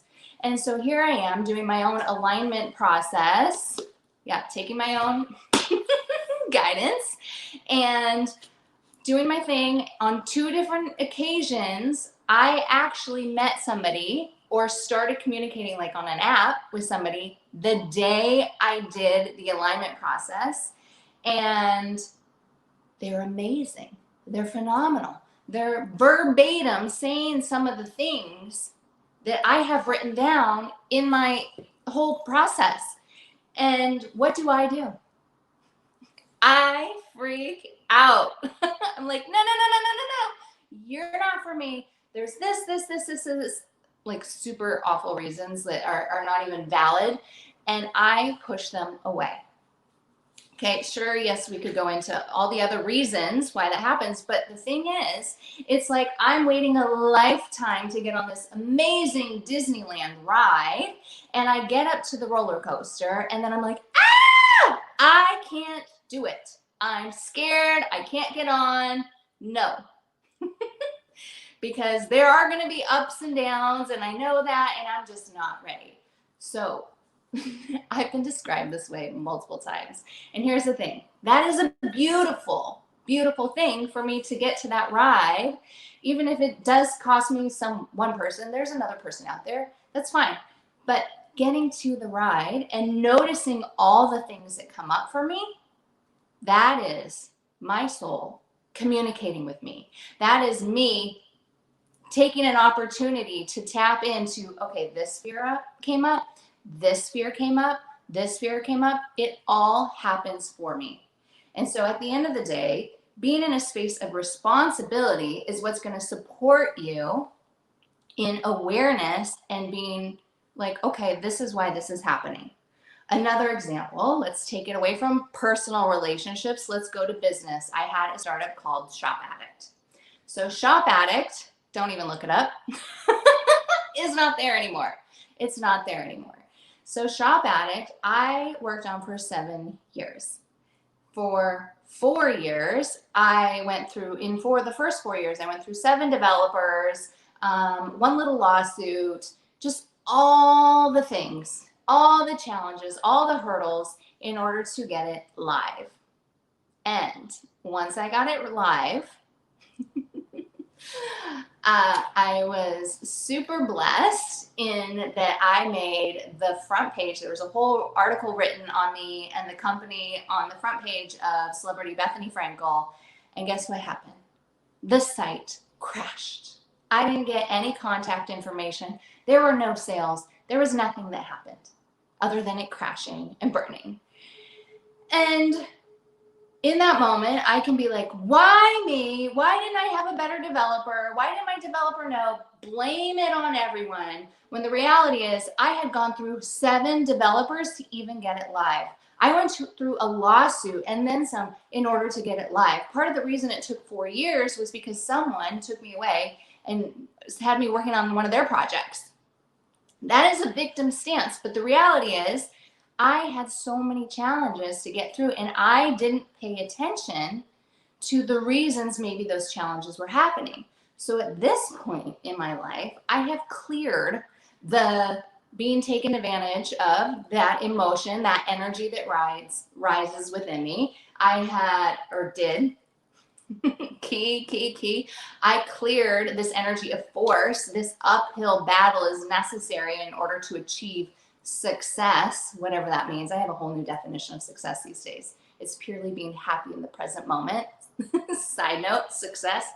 And we'll probably touch on that in a second. So being in this uphill battle, forcing things to happen, not paying attention to the signs, is what got me to a complete failure at the end. Not really. There were a million amazing lessons, and here I'm sharing a lesson with you right now. So had I, and this goes for all of us, when we come into this world, we're coming into the world with an energy of force. Whether you're pushed out through the canal or you're forced out of the belly, it's force, and it happens fast, or maybe not so fast. So there's a lot of that energy that we come into the world with. And then a lot of us, and all the memes and the quotes around us say something to the effect of, it's an uphill battle. You got to take one step at a time as you climb the mountain. These are the imprints that we are raised with. So we are raised to feel, to know, to think that it is going to be a struggle to get somewhere, and that we have to go through these struggles, these birth canals, in order to get to a space of success. Okay, now if we're tuning into our soul, embracing the grace, then we can be in an energy of ease and harmony and flow. But most people are like, no, Bethany, I can't, that's not the way things are working. But let me tell you, it is something you can choose into. It is a way that you can live, and I'm living it right now. I'm living it right now, and yes, I'm still on my own roller coaster, but there is a way to tap into that. So here's the thing. You want to get into a space of responsibility. When you start noticing these emotions, these 5 emotions, in fact, I was initially taught these from a super hardcore Christian person, and she labels it as the 5 evils. I don't think that they need to be labeled as the 5 evils, but I do like kind of lumping them into that, because then I think you can easily just gravitate to what those are. So the 5 evils, according to her, are fear, worry, doubt, anxiety, and stress. Fear, worry, doubt, anxiety, and stress. So when those evils, and I'd like to throw in frustration, pop up, like I meet a guy that could be my most amazing guy, could be the most phenomenal match, and I have all these fears come up. I'm working on this startup. We get to the finish line, and what happens? I worry. Is something going to happen? Is it going to go right? I've gone through all these other things. I don't know. I'm bringing past stories, past trauma into it, and not addressing what's actually happened emotionally. And so what happens? The site crashes. Okay, we don't need to be in that state of force, that state of fear, any of those evils. I would like to call them awarenesses, but that just isn't as fun. 5 awarenesses, 5 evils. We'll just go with it. And then let's get to the state of flow. Okay, so I just want to say that when these evils, I'm just going to call it that, but we're deleting the definition of evil, okay? So when these evils come into play, they are an answer to your prayers. They are an answer to your prayers. When your mother-in-law comes over and is flipping out at you and causing all sorts of frustration, and this is how it should be, this is how it should be, or your coworker is backstabbing you or talking behind your back, or your partner just doesn't get it, this is showing up for you. It's not about you needing to go attack them. No, you are the one in the center. You're the one receiving these emotions, and it is a communication style as soon as you start recognizing it as that. So your soul is talking to you, and I want you to notice that it is because you're not aligned with your truth. And I want you to be aligned with your truth, aligned with your soul, so that your soul can be communicating with you. So do you guys have any, I'm sure you can think of a million times in your life where you've been met with opposition and you've wanted to turn it around and flip it out at somebody else, right? Okay, I'm like, I need to keep an eye on the time because last time I was cut short. Okay, so these are all gifts. These are all gifts. So if I am in this high vibing personal development growth, like all of you here that are watching, you're obviously learning, wanting to improve yourself, which is a phenomenal place to be in my book. And that doesn't mean that the people around you are feeling the same way. So they might be like, you do you, Bethany, you do you, that's great. Let me just clap my hands for you. Or you might have a partner and they just don't get it and they're being consumed with fear. Or if, like, let's say the pandemic, everything that's happened, there are so many relationships that have come together during this time and so many relationships that have completely separated because of different things that were evoked within them, which is beautiful. It's a gift because of this pandemic in the last year and almost over a year now. Oh, goodness. Anyway, so that is truth bubbling up for you. So you want to clear that. You want to clear that. You want to get to the root cause. You want to source it and get to the bottom of the roots. When I do energy healing, oftentimes a lot of healers just work on the branches. They work on the branches. They work on the leaves. No, I'm going through to the bottom, to the roots that connect to the whole entire earth. Because when you pull that out, you can just get rid of a whole bunch of stuff at once. A whole bunch of stuff at once. Okay, so when your partner is turning on you or not getting you, and your coworker is going behind your back, and your boss or whatever, when everything is going wrong and you're the person here in the middle, what's important to do is to turn it on yourself. To turn it on yourself and connect to yourself and be like, why am I feeling this way? Because they aren't on my level. Why am I feeling this way? Because someone is talking behind my back. Why am I feeling this way when someone over here is suing me? Just delete all that. Let's cancel all that so it doesn't come into your life. But it most likely will at one point or another. So why is that happening? Why is that happening? And that is important to tune into, because when you do that, you can shift the rest of the story. For example, a longtime friend of mine has been married for a while, a long time, also a long time.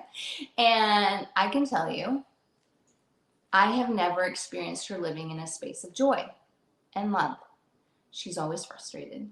It's always like, he doesn't get me. He might be cheating on me. That he's never going to figure out how to communicate with me or never going to make me feel this way. Okay. I've been listening to this for years. And finally, I'm like, we just need to do some healing. Because I will tell you, some people are uncomfortable with healing. So finally, she's at a point where she's like, okay, let's do it. Let's do the healing. Because I knew that it had nothing to do with her husband. Even if he is cheating on her, she's the one that married him and chose into that relationship, right? So she's the one that is responsible for it all. We all are responsible for our outcomes and our surroundings in the context of our life. So once you change the internal, the rest will change. So what happens? We do a healing session, and I had to like rush through it, but regardless, what we found is that in her childhood, she was constantly brought from house to house to house, pushed away from her parents. Different things happened. So she never felt safe and settled, and she also felt like people were always going away from her. When she did, find comfort in like a mother or father figure, next thing you know, they were gone. Okay. So if you think about that, and then think of her now in a relationship and constantly making up stories, and I mean, they could be true, but making up stories about how these things are happening. She's not getting the love she needs, and her husband or whatever might be cheating on her, and all these things. Okay. We clear the story of the childhood so that she can now be in the moment, because what is most important is to make all decisions from a place of neutrality or joy. Neutrality and joy. So we clear it up 20 minutes later. And then we're done. 5 minutes after this session is complete, she gets a text from her husband with the most loving, melting, like heartwarming message. She's like, oh my gosh, Bethany. And I'm like, yeah, you just Like, I don't know what's happening on his end. I don't know. I'm not even going to tune into it because I don't want to. But I know that from her place, she needed to change her own narrative. We needed to dive into the storylines of what was happening so that we could create a new story from now. Because otherwise, we're all operating from past stories. And that's what your soul is trying to tell you when you're frustrated. It's like, look, pay attention. You're mad. Let's clear that. Let's release that. Let's dive deeper. Okay? So another story, a company, let's do a company. I just did an energy. This is like my most exciting thing ever. I've been told for a while now, from like 7 years, that I needed to be on the board of companies and I had to work with companies because I was going to be basically their lucky charm. So I got to work with a company recently, and within 2 months, we doubled their sales from 8 million to 16 million. And shortly after that, 20 million. So pretty phenomenal for 2 months, considering at the beginning of the year, he was thinking about shutting down the company. All right. So what did I do? He is responsible for it all. The first thing that I worked on energy healing was him. And of course, I'm not giving any names, but there were health issues that perfectly matched the bottleneck issues that he was also having. We're talking artery stuff, clogging, and bottleneck issues in the company. I feel like I'm yelling, I'm sorry. Okay, so I work on clearing up his personal stuff, his health stuff, getting to the root of that, and guess what? Sales doubled. Employees were happier because he is the source, the foundation, the responsible one for the whole entire company. Amazing, right? Amazing. And I'm just tuning in and just seeing what I see and like, okay, this needs to go. This came from here. We need to delete this. Okay. And I'm not going to say this works for everybody, because a huge thing about it, like especially for my friend that I just did the husband thing on, she hasn't been open to it. So it's not until someone's ready, willing, and open that they'll actually receive support and healing. I've worked on people that are like, sure, yeah, work on me, see what happens. But they're not fully connected to their soul, and nothing happens. I can see that stuff changed, but when there's a disconnect from the physical body and the soul body, which I'm supporting you right now and getting in touch with, then you're going to have opposing, and it's not going to be seen. I mean, a lot of times when I look at the body, the soul body and the physical body, it's like they're facing other ways. Sometimes they're social distancing. Sometimes they're touching, but they're just looking the other way. There's all sorts of ways that I see that. So it's all about linking them together. Okay, but now let's look at physical pain or dis-ease. Dis-ease. There's been times where I'm with somebody and they're like, yeah, I can't play tennis with you. I have shoulder pain. Okay, so I'm like, oh, when did that shoulder pain start? Okay, well, it started 3 years ago. Oh, it did. Yeah, I had a biking accident and yada, yada, yada. I'm like, okay, well, what else was happening around that accident? Oh, well, I did dissolve a company with another person because they backstabbed me. Oh, really? That's really interesting, because your shoulder pain is right here on the back side of your shoulder. Do you see where I'm going? There was a backstabbing energy right in their shoulder that I released. And sure enough, 3 hours later, Bethany, oh my God, my pain is gone. My pain is gone. This is your soul showing up for you. Pain, physical pain, it's showing up for you as well. Emotions showing up for you. These are the conversations. These are the conversations. Okay, now one other thing I really want to touch upon is, especially since I just turned 40 last weekend, let me tell you, leading up to my 40th birthday, I was so in a funk. That would be the perfect word, in a funk. And I'm like, I'm a coach. I know how to do this. Let's get out of it. Basically I was in a funk because of the societal pressures of I should have a house, a family, overlooking the ocean, and all these things that I want. And I'm not there yet, and I'm 40, and it's okay. I have been married. I have had a huge ass house that was amazing. I have had all those things, but in this moment, I don't.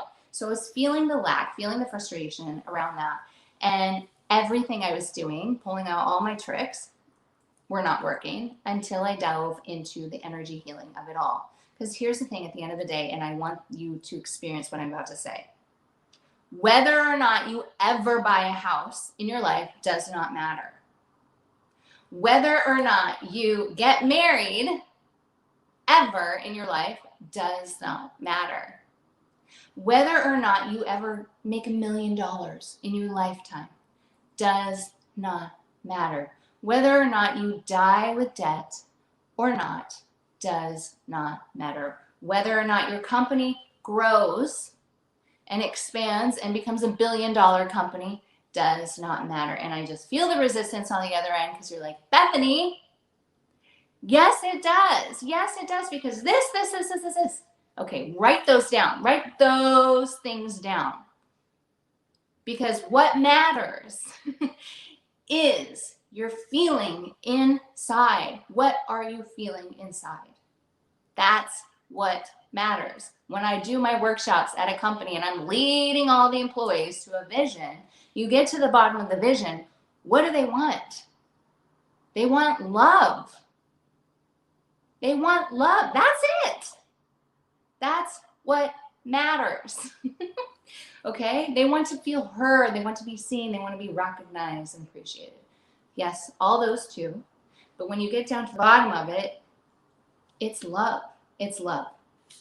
So, nothing matters. There is no right. There is no wrong. Sure, there are some, side times that where it technically does. But in generally speaking, whether or not you get the fancy car ever that you've been dreaming of all your life doesn't matter. It's the feeling. It's the experience that you have within. That's what counts. That's what counts. That's what you die with, is the emotional space that you're in.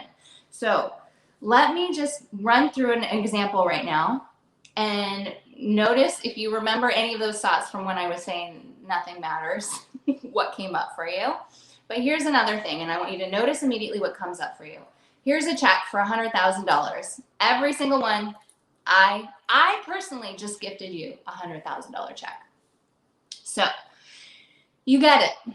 What is your thoughts? This is in reality speaking. What are your thoughts? Oh, I don't deserve it. No, I can't take your money. I don't want it. I have to give this away. I can't keep it. I need to, share the wealth with other people. I can't hold it for myself. I can't spend it. I can't touch it. What are the feelings that immediately pop up? You take those feelings. This is the process. You take those feelings, kind of like, I met the man of my dreams, and then all these things pop up, right? So you write them down.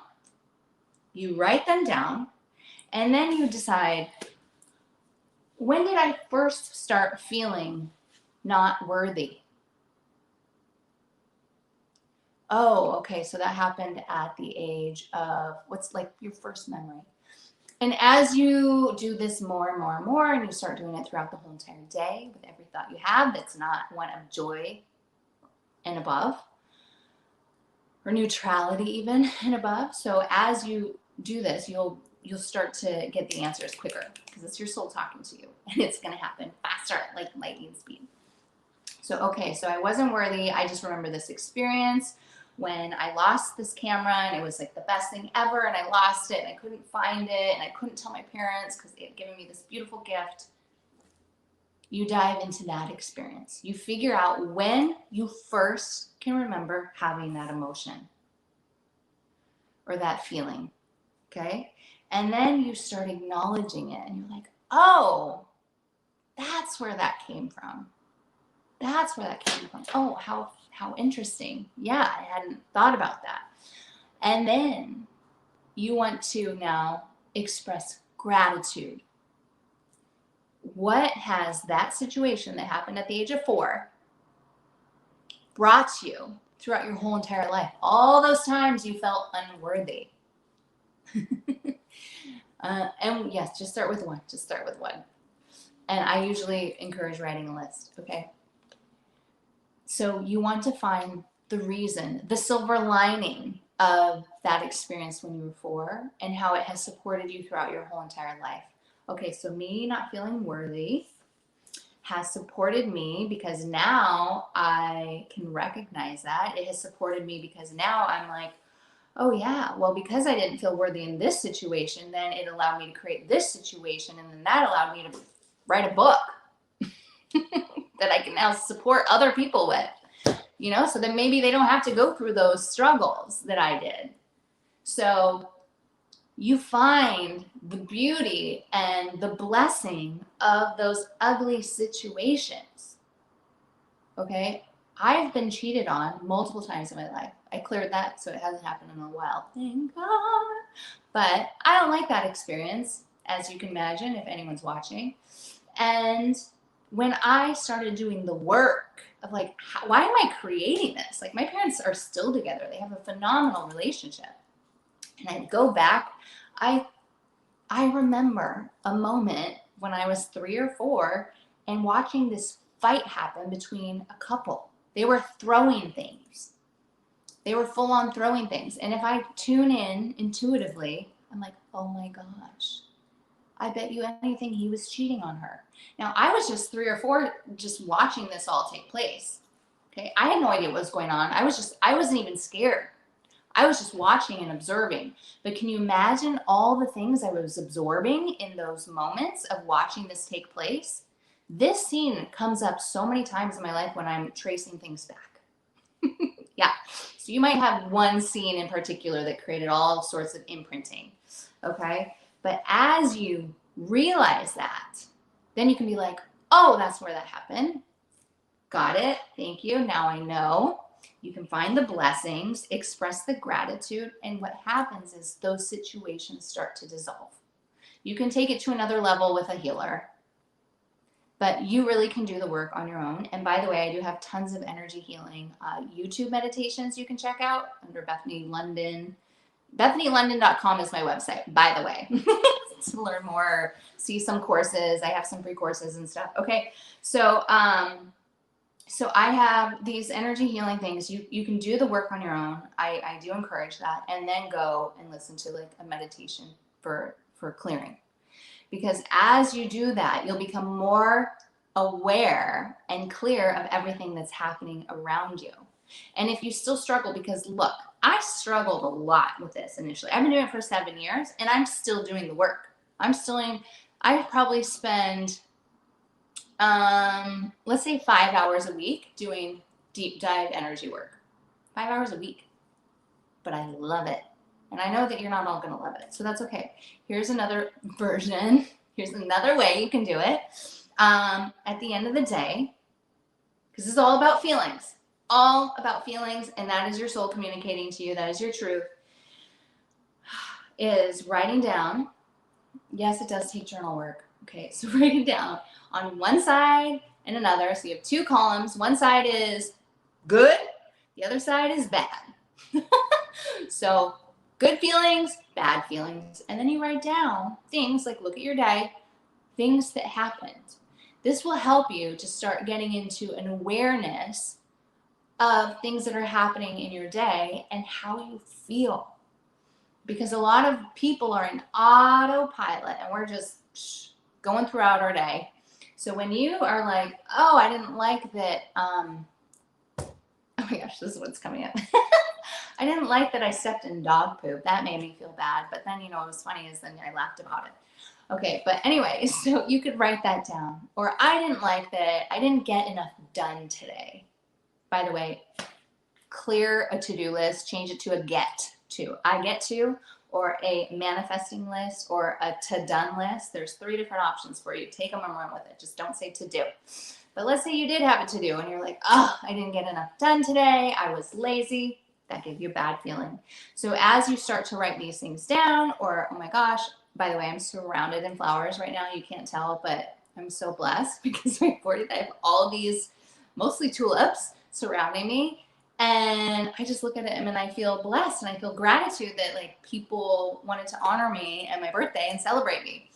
And that makes me feel good. So I can write it down, all the flowers. I didn't even know I was a flower person, but let me tell you, I like them. I like them. So you start getting into this awareness of the good and the bad. And as you become conscious, like you don't have to do anything about it. You can if you want. This is more about you becoming aware with experiences that are happening every single day, all day long. And then you can just become really intentional with your life. and be like, my intention is to get into my car, go from here to here. It normally takes 40 minutes. I'd like it to take 35 today. And I'm in LA. So I'd like it to take 35 minutes, and it's going to be easy and a piece of cake, and I'm going to arrive safely and soundly, and it's going to be beautiful. You can just speak that into thin air and watch it happen. It is possible. And when it doesn't happen, and you get to your place and it took 55 minutes, notice the emotions that came up. Because you can then tune into those and clear them. Or you could flip it and flip the script to be like, you know what? It took 55 minutes because there was an accident that happened, and I'm so grateful that I wasn't going faster, that I was part of it. So you can take a situation and flip it every which way.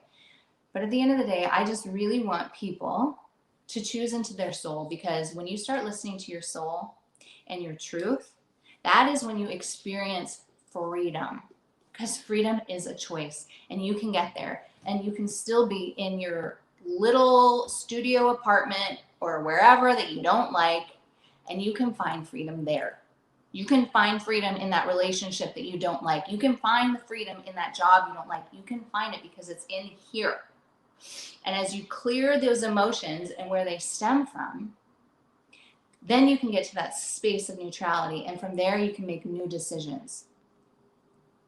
So that is the main point of my talk. I just really want everyone to get into that space of truth and love and grace. And I wore a sweatshirt today because I created this sweatshirt, Embrace the Grace, because when I work on the energy, I'm all about, I'll just go on another tangent. God energy, truth energy, universal energy, to me, they're all one and the same. And grace is kind of, to me, what binds it all together. And when I'm in a space of grace, when I'm doing healings with people, I feel the tingles. Do you guys ever have those tingles where you're just like lighting up inside? You're lighting up everywhere. That is when you are in a full space of truth. That is the truth space. That is where you're meant to be. That is your soul and your body completely aligned, being in a space of those tingles. Now, let me tell you, there are also bad tingles. I have experienced plenty of the bad tingles, and I know the difference. I know the difference because I am aware of how my soul speaks to me. And there are different vibrational energies that you start to feel. I will start to feel heaviness or lightness. And you can watch my other talk from Miami. I go into more detail on that. But your body is always talking to you. My book is Free Your Mind. It's Get a Line now, but the subtitle is Free Your Mind Through Body Intelligence, the path to achieve aligned results. Because your body is always talking to you. Like my startup, always talking to me. I was in molasses. And I had to shut it down. Or the body with the CEO and the health issues versus the company issues. His body was talking to him. I just am the one that illuminated it. People are like, Bethany, do you think you're God? I know that God is within me. But what I say really is I'm just a facilitator. I'm facilitating healings. I'm creating the space for you to receive the healings. Whether or not you receive is up to you. So getting into that truth, getting into the light within, the grace is, that's where the magic happens. Am I at 45 minutes yet? I don't want to run over on my time. Last time it was cut short. So they're not popping back on yet. So I'll keep going, and I'm going to share with you these tachyon rods, which are blowing up all over the world right now. In fact, I just talked to the owner. So I often have these tachyon rods. A lot of people that I've worked with that I heal, these will also give you tingles. They will also give you tingles. So you can go to my website to learn more about them, or YouTube. I'm all over YouTube with these. These tachyon rods, they're basically holding an energy consciousness that support your body in vibrating. So as you become more clear and attuned to them, or similar to like a crystal, and you probably can't really see these, you know, a lot of people can feel the crystals. I couldn't always feel crystals. Sometimes I do, sometimes I don't. These I felt right away. And the thing about the tachyon rods is they're a point of neutrality infused with love. So when I'm talking to you about feeling frustrated or any of those things, and you're just driving in your car or you're at work, you could grab these and take a moment and pause and just feel the rods. Oh my gosh, just hang with me. Okay, see if you feel the rods.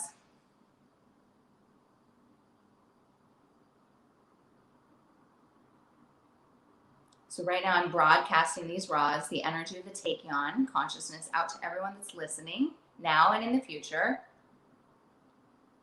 And they support that vibration, that tingle that I was talking about. So getting to a space of neutrality when you're feeling completely frustrated in the office, and you grab your rods and you tune in and you start feeling the tingles, you're like, oh, okay, life is okay. I'm good. I'm safe. We can move forward. We can move forward now. That is a beautiful place to be. Another way you can find truth is getting outside. There we are, Chris. I'm not quite running over everything. yet, Bethany, but no, I think Hugh and I wanted to come in and have a quick chat with you and kind of see where you're at.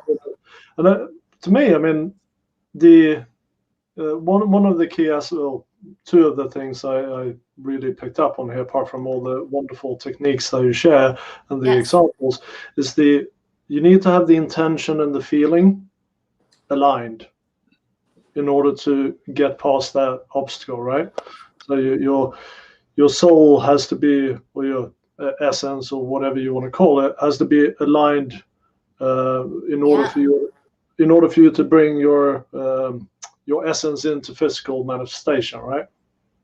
Yeah, like when I did the whole 40th thing and I was in that funk, nothing was working until I addressed every single feeling that I was experiencing. Yeah. And then I woke up feeling like $1 million the next day. Yeah, I was a little older than you when I started. I was probably about 45 or 44, so you know, better late than never. Yeah, no, for sure.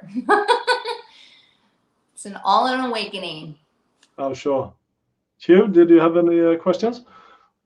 No, it was just full on for me. Bethany, I just was sitting in awe of all that you were saying. Like, it's just, you know, in an incredible journey. And I think, you know, one of the things that you were touching on as well, you know, about, you know, how things were going wrong in people's lives or their business or whatever, but it was how they were telling the stories and how they were repeating the stories were then manifesting themselves in other areas in their life, whether injuries, whether back pain, or things not happening in their business, you know. And it's so true that we just keep playing the same old, I say, rigmarole over and over and over again. And that mantra is the same reinforcing mantra that if you stop for a moment, stepped out of it and changed it back in the opposite direction, you know, could just free you of the shackles that are just keeping you back and making you pain and riveted and everything else, you know. So I think it's that level of conscious awareness that you know, certainly listening to you today brings back home, you know, that truth that, you know, it's just the same old.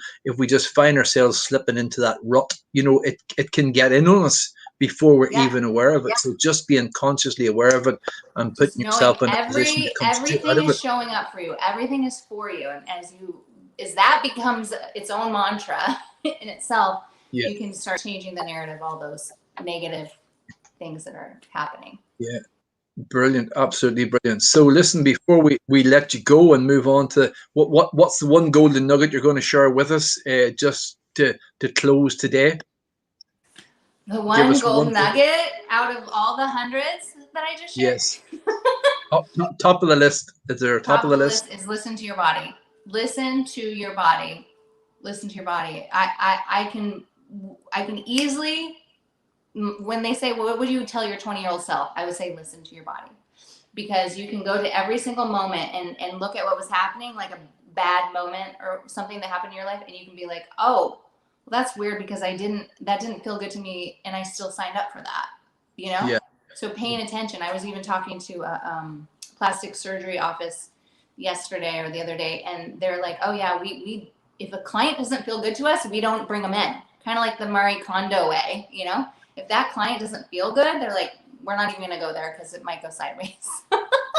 And I love that. You got to pay attention. So good. I can relate to that. Every time I've had that gut wrenching, don't do it, and then your head overrules your heart. It comes back. But the money is going to be amazing. I got to do it. No, just trust that another money opportunity is going to come right back for you. Yeah, it's going to be better and aligned. Good. Just brilliant. Really enjoyed it, Bethany. Lovely to meet you, and no doubt we'll see you some more times over some other expos. And certainly now I'm going to make sure I connect with you via social media and every other route as well. That'd be great. Thank you, guys. Okay, thank you. Take care. Brilliant. Bye for now, Bethany. Bye. Yeah, certainly a good talk to have at the end of the day. Wakes you up and makes you pay attention. So appreciate that, Bethany. Just amazing how often we go against the gut, and Bethany just brought it back home there, isn't it? Yeah, no, that's the intuition I was talking about before in my talk. Having when you follow your passion, then the intuition has a clear path to communicate with you, and it comes from your body and from everywhere. So it's really important just to pick that right fork in the road, as we say, right? So sorry, go ahead. Yeah, no, I'm saying true. Yeah, so we have Dr. Cheryl Wood coming up. She's going to, her talk is create your greatest impact in the world by making your life bigger than you.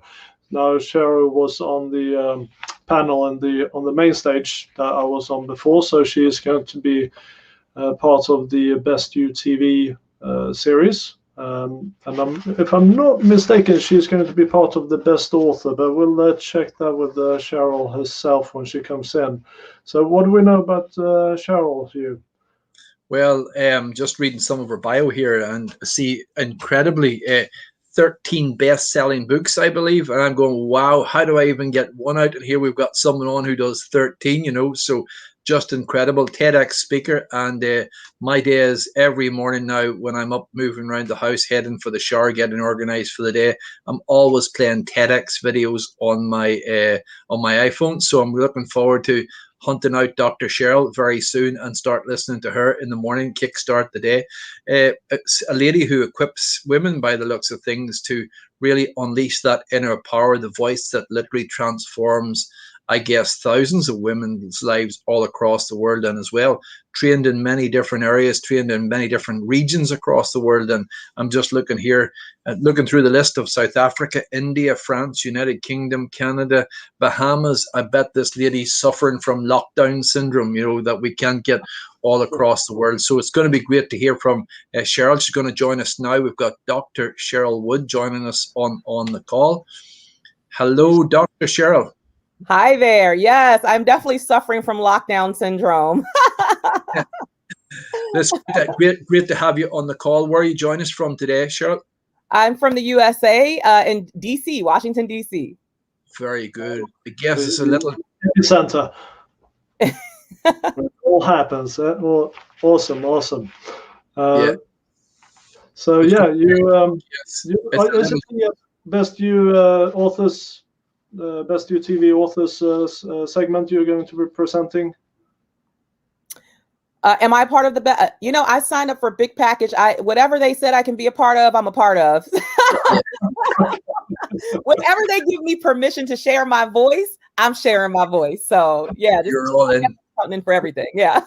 Mix and whatever comes out of the bag, you'll be happily and gratefully surprised, right? Yeah, exactly.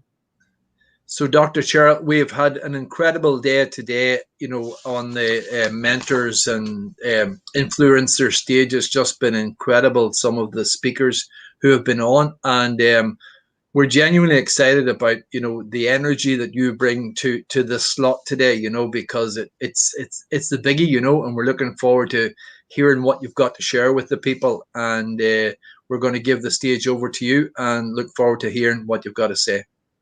Thank you so much. So I just want to say good morning, good afternoon, good evening, wherever you might be in the world.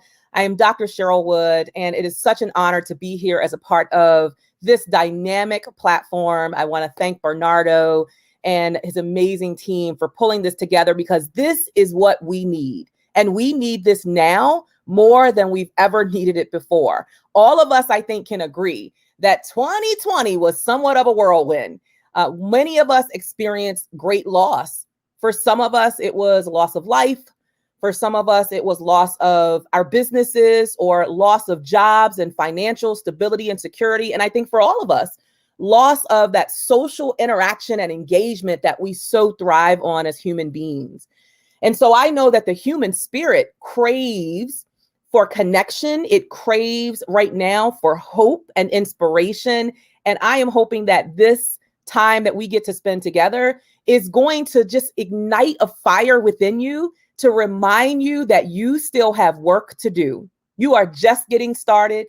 Even though things might look a little bleak right now, when we are all in unprecedented times and in some instances uncertain times, that there is still work to be done. Your voice still matters. Your impact in the world still counts. We need you for as long as you have life and breath in your body to show up powerfully in the very thing that you believe you have been assigned to do in this world.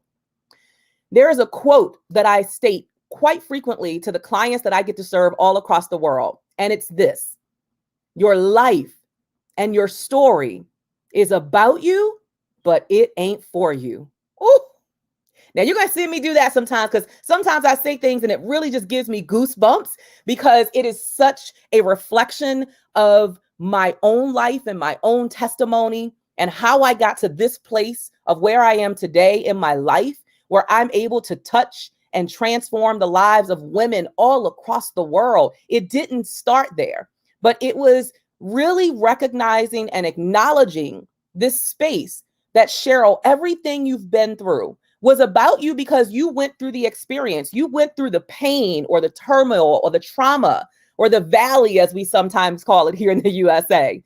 But it's for someone else, because everything that you learn in the experience called life, everything that you've gone through that perhaps you thought was going to break you, but you were able to muster up the tenacity, the courage, the drive to press through that thing that was meant to break you. And now you're still standing. Now it is time for you to share that with someone else, because two things. Number one, there is someone somewhere in the world who is waiting on what you are sitting on. Please repeat that to yourself over and over again every single day. That is the thing that gets me out of bed in the morning. It gives me that fire in my belly that, Cheryl, you've got work to do. You are just getting started, because there are almost 8 billion people in the world. And guess what? They are waiting on what I'm sitting on.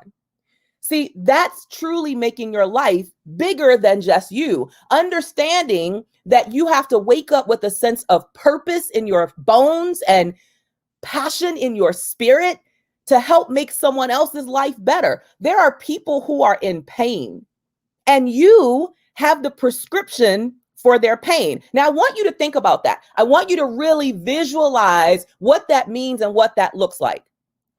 Imagine, if you will, that you had been suffering from, let's just call it a shoulder pain. And you had been suffering from this pain. And if you're like most women, I'm a wife, I'm a mother of 3 teenagers. I have 2 sons and a daughter. I have a 13-year-old, 14-year-old, and a 17-year-old. My husband and I, we've been married for 21 years. So oftentimes I'll put myself on the back burner, which is not something that I'm advocating for, because as women, we got to do self-care. But many times as women, as we're juggling this thing called life and all of these hats that we wear, sometimes we'll get a little ache or a little pain and we kind of ignore it. So imagine you had this ache in your shoulder and you ignored it and you ignored it. And finally, the ache or the pain got so intense that you could no longer ignore it. And you finally made the decision that you were going to go to your physician's office, your doctor's office, so that you could try to get a resolution to the pain that you're in.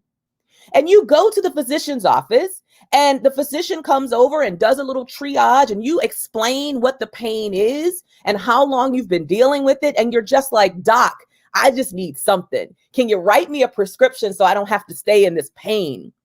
And imagine that this educated physician knows exactly what's happening with your body, with your shoulder, and has a prescription pad in his or her hand and a pen and says, you know what, Dr. Wood, I know exactly what's wrong with your shoulder.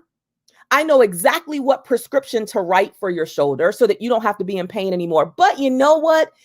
I've decided today I'm not going to write any prescriptions. And they put the pen and they put the prescription pad down on the table and they simply say, go back home, stay in pain a little bit longer. You'll be okay. Maybe try me back in a few months and I might decide to write you the prescription so that you don't have to be in pain anymore. You would think, my God, this is crazy. How could you possibly see that I'm in pain, know that I'm in pain, and yet have the ability to write me the prescription so that I can resolve the pain, but you just won't do it because you don't feel like it? Some of you are holding back, writing the prescription for someone else's pain, simply because you don't feel like you're good enough. You don't feel like you're worthy. You don't think you're capable. And so even though you are the person who has the prescription pad and the pen, and you are indeed the solution for their pain, you won't write the prescription. We've got to make a commitment that we are in the prescription writing business.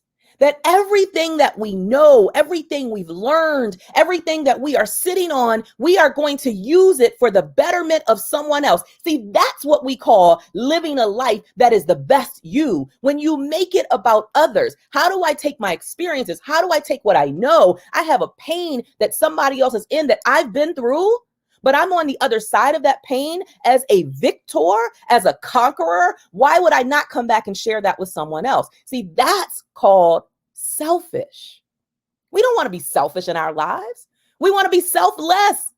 We want to write as many prescriptions as we can every single day. I wake up with a fire in my spirit, energized about who I can help, who can I serve, who can I share my experiences with so that they don't have to stay in pain. When you make your life bigger than you, it monitors all of these pieces of you. It monitors you getting up even when you don't feel like it. You showing up and coming to the front of the room, even when it's inconvenient for you, because you know someone else's transformation depends upon you showing up and walking in your unique lane of brilliance. And let me be clear, every single person who's watching this, you have a unique lane of brilliance. No one can do what you do the way that you do it. People might be able to imitate you, but they can never duplicate you, which means you have a unique, distinct, one-of-a-kind fingerprint that no one else can copy. It's almost like when I go on my international travels, when we're outside of this crazy landscape that we're in right now, and I'm going on international travels, I typically go with my family, my husband and my 3 kids, and my husband can't step up and put his fingerprint on the little machine and pretend to be me. I can't do that for him. None of my children can do that for any of us. We can't swap and say, oh, I'm that person. No, you are a distinct, one-of-a-kind, original masterpiece, which means you have something distinct to say and to share in the world. And that means there is a core audience of people or a segment of the population who will only move into their next level of elevation and of transformation if you show up. And if you don't show up, they will miss out on the very thing that they need. Because see, there's something about the way that you give the speech. There's something about your energy that's infectious, contagious, There's something about the way you say that thing. There's something about the way that you write the book. There's something about the way that you write the poem, say the poem. There's something about the way that you crunch the numbers. Whatever the thing is that is your lane of brilliance, you've got to be willing to play all out in that lane without apologies and without regrets. Life is too short and life is too precious to play what I call the win-then game. Oh, when this happens, then I'll step up to the plate and I'll play full out. When this happens, when my kids are older, when the kids go off to college, or when the kids go off to full-time school, or when we're out of COVID, or when, like, you don't have time to play the win-then game. If not now, then when? If not you, then who? The world needs you, and I'm here to remind you that the world needs you. I'm here to remind you that it's no longer acceptable and okay for you to play in the background and to be seen but not heard. Let me address that really quickly. I say seen but not heard, especially for the women who are watching. Because as a little girl, I was always taught by my parents and by my grandparents, as a young lady, you want to be seen but not heard, right? I'm challenging that. I'm challenging you, even as women, to come out of the shadows and come to the forefront and to be seen and heard. Why? Because your presence matters. Your voice matters. Your story matters. Your knowledge, your expertise, your experiences, all of those things matter, not just because you have something that you know, but because someone else's transformation, someone else getting out of their pain, or someone else fulfilling a desire that they have is dependent upon you being seen and being heard. I love a quote by Maya Angelou, and she says this: there is no greater agony than bearing an untold story inside of you. Every single one of you has a story that someone else needs to hear. And when you don't share the story and all the lessons that you learned in the story so that you can help someone else, so that you make your life bigger than just you, one of two things happens. Number one, either the story never gets told, which means you are not creating legacy. If you look up the word legacy, legacy is something that you pass down. How do we pass things down as humans? We pass down knowledge. We pass down information. We pass down status. We pass down wealth. But if you're not stepping up to the front of the room, if you're staying in the shadows and saying, well, I'm not good enough, I'm not sure the world needs me, or, oh, I'm afraid that I might fail, or I'm afraid, for God's sake, I might succeed and people might think I'm different, or I have this fear of inadequacy or fear of judgment, and the list goes on. If you are staying stuck and held hostage in that space, then you are going to have an agony in your spirit. Why? Because your story, everything that you know, everything that you've learned, including all the hurtful parts, was for a purpose and for a reason. It is to be shared with others. If you want an amazing life, if you want to live this best life and be the best you want to have a life that's filled with purpose and passion, then you have got to come to the front of the room. And when I keep saying the front of the room, I simply mean you've got to come out and be seen and be heard and share everything that you are, your talents, your gifts, your skills, your knowledge, your story.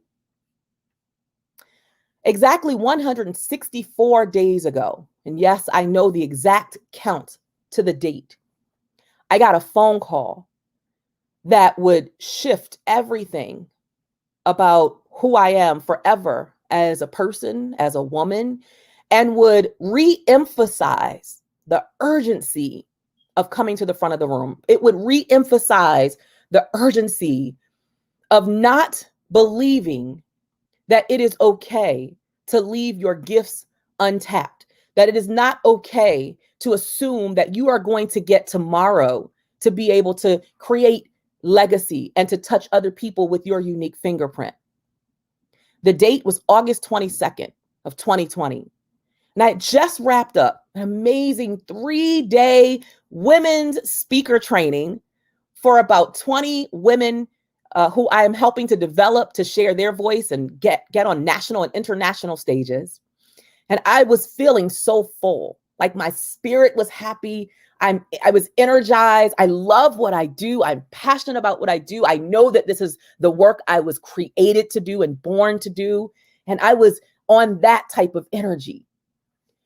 And I finally get home after these 3 days. It's on a Saturday evening. And I just sit on the couch. And before you know it, I've poured all of me out into these amazing women for 3 full days.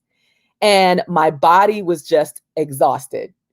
So what I thought was just going to be sitting on the couch turned into a nap on the couch. About 2.5 hours later, I got a phone call that I did not expect, that I was not prepared for. My daughter bought me my phone. I didn't realize that my sister, I have a twin sister. We're fraternal twins. We're 2 minutes apart. We're super, super close. I didn't know she had been trying to call my phone because I was in that deep of a sleep. I was exhausted. My daughter brings me my phone and says, "Mommy, Aunt Cherie," not even realizing what was happening. I, in this droggy voice, answer the phone like, "Hey," and all I hear on the other end was my sister screaming, "Cheryl, Jordan is dead. Jordan's dead." Jordan was my 20-year-old nephew, my twin sister's baby boy. And my sister was calling to tell me that he had passed away from a tragic motorcycle accident less than a mile from home. When you get that type of call and you realize that you're about to have to go through the process of burying a 20-year-old kid, a kid who had so much going for him. He was entering his junior year at Morgan State University here in the USA.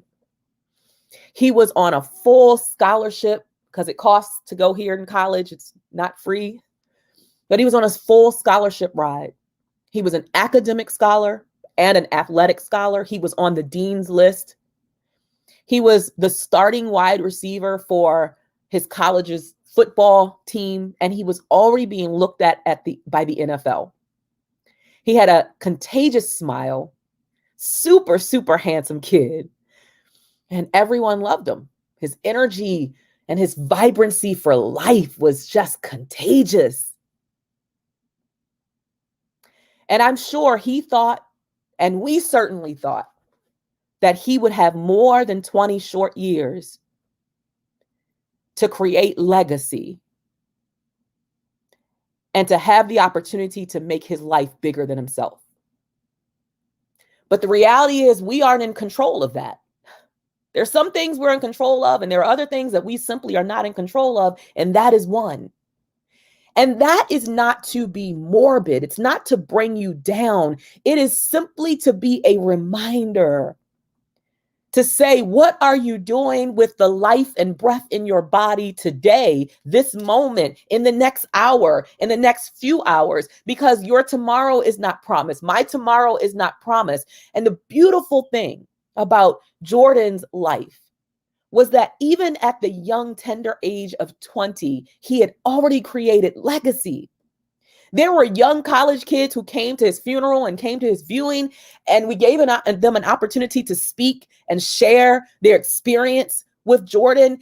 And every single kid just kept repeating, he was such an inspiration to me. The way he lived his life made me want to live my life better. He made me want to do more. He didn't waste time. He woke up every day at the crack of dawn, and he would get into the gym and train his body so that he could be the best on the football field. And then you'd come back late at night and he'd still be there in the gym. And every time I passed him, he had an encouraging word to say, even if I was down. Like, this is what the kids were sharing in terms of Jordan's legacy. His life was bigger than himself. I share that story because sometimes we hear that saying, if you will, that life is short and life is precious. But when you experience something like that, a tragic loss, it is a reminder to create a sense of urgency today. Like, you don't have time to wait. You've got to plant seeds now for whatever life you want to live. You've got to pour into people today to create legacy and the thing that you want to pass down. If you're going to share something, share your story, share it today. Don't wait. If you're going to write a book and share what you know in the book, write it today. Come to the front of the room today so that you don't ever have to live a life of regrets or apologies about what you didn't do, about what you didn't execute, about the fact that you didn't create legacy. So how do we do that? How do we go into a space where we're confident enough, we're courageous enough to make our lives bigger than ourselves? There are 7 key things that I've done, even in my own journey, to make my life bigger than just me. And before I give you those 7 things, let me just give you a little background so that you can understand that if I can do it, you can do it. If it can happen for me, where I'm in a space where I'm living a life that is all about service to others, servant leadership, helping others to grow, helping them to develop, leaving my mark on this earth, if I can do it, even in spite of all of my own toxic thinking that I used to have, if I can do it, even in spite of my own fears and self-doubts and self-limiting beliefs. And yes, as a woman, I've suffered with imposter syndrome at certain times in my journey. But if I can move through those things and press through, then so can you, because I'm no different than you. I'm just like you. We're just like each other. And all of us want to be a part of something great, something greater than ourselves. So today, yes, I get to travel the world. Of course, I haven't been able to for the past year, but I still get to speak into the lives of people all across the world. Look at this example here. I'm speaking to people in London and all across the world, even though I'm here in the USA. So my voice is still powerfully impacting other people's lives. There's someone who's going to hear this, who's going to watch this, and they're going to say, she was talking to me. I needed that. My spirit needed that. That's what happens when you make a decision to show up, even with being perfectly flawed. Did you hear that? Even in a space of being perfectly flawed, none of us are perfect, and we don't need you to play in a space of being perfect. We don't need it to be perfectly packaged and put together before you come to the front of the room and start sharing your gifts and your story and who you are. We just need you. We need you as you authentically are, in all of your flaws and all of your imperfections, because what that does is it allows other people to see themselves in you and to realize, wow, she doesn't have it all together. She has fear. She suffers with imposter syndrome. She has to work on her thinking and her mindset constantly and to shift her thoughts and her beliefs, but she's still changing lives, even in spite of that. And if she can, I can. And that's what our lives should be about. It's about being a glimmer of inspiration and hope to other people who look on from a distance and they see our example and they see us forging ahead, even in spite of all the things that could hold us back. And then they will start to move because you move. So yes, where I'm at today is a beautiful place where I get to serve all over the world. I've spoken for some of the most amazing organizations and federal government agencies here that I can ever imagine. NASA, I've spoken for Capital One, their cyber team. I've spoken for Verizon and the United Nations. And I've spoken in Africa and India and France. I did my first international women's conference in Paris, France, in 2019. I didn't know anybody in Paris. I don't speak French and I had never been to Paris, but there was a calling on my spirit to do more, to touch more lives. Cheryl, as long as you have life and breath in your body, your life should be bigger than you. And that's what I repeat every day, over and over. How are you going to make your life bigger than you today, Cheryl? And sometimes that means we got to stretch and we got to do things that are uncomfortable. Sometimes we got to stretch and we got to do things that are unfamiliar, that shake us a little bit to our core, because hear me, if it doesn't scare you, it cannot grow you.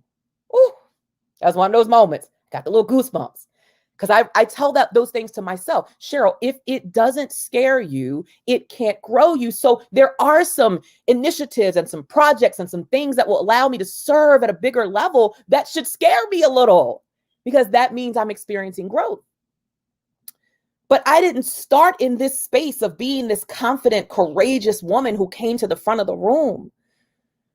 My background was that as a young girl, I grew up in poverty. I grew up in scarcity. I grew up as the product of a single parent household raised by a single mom. My father suffered from alcoholism, so I almost never saw him. And when I did see him, I kind of saw the worst parts of him, unfortunately.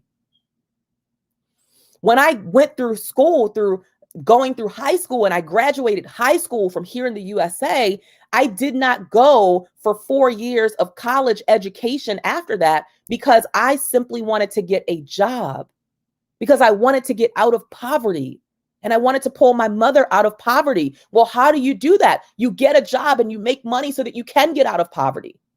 So then when I stepped into the world, even in the corporate space, the world was telling me I still wasn't good enough. I would never move beyond my secretary job that I had held for 15 years.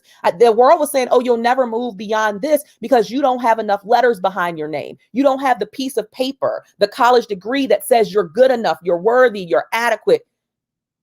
And so I believed that for a long time. And I stayed stuck right where I was in that same place. Never growing, never moving, but also never finding my true purpose and my true passion to help others, to help serve others, elevate others, to create legacy, to show my 3 children what it looks like to find the thing that you are born to do and do it. I wasn't in that space. I was just existing. I was not living. And I didn't want to just exist. So in 2009, I decided to take a risk. And that's what I said. We've got to get uncomfortable. We've got to do things that are unfamiliar. You got to disrupt your norm. What is normal for you? Because if you don't do anything different, you will never experience anything different. You will never be able to pour into other people's lives if you're not willing to do some stuff that scares you and that's uncomfortable. So in 2009, I started a little t-shirt business.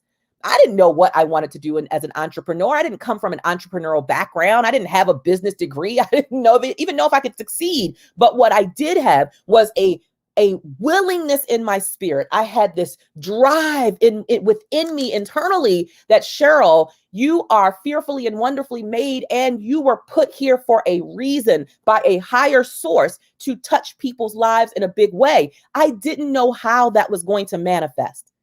I didn't even know what was going to manifest. I just knew there was something. And there are some of you, you have something. There's greatness tapping you on the shoulder and it's trying to get your attention. And there's greatness tapping you on the shoulder to say, you are meant to touch other people's lives. I need you to be the best you. I need you to raise the bar on your expectations, but you're just held in that space, hostage to fear, hostage to self-limiting beliefs, hostage to doubt.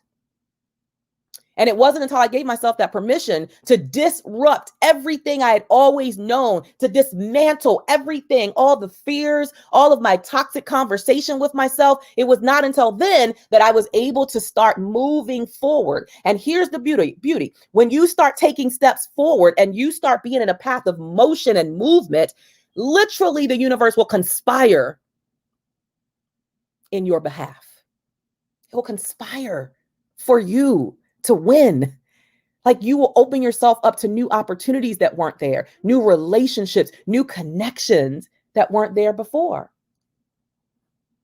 So are you ready and willing to disrupt your norm so that you can experience and live a life you've never lived, a life that's filled with serving others, pouring into others, helping others, elevating others, inspiring, motivating, educating?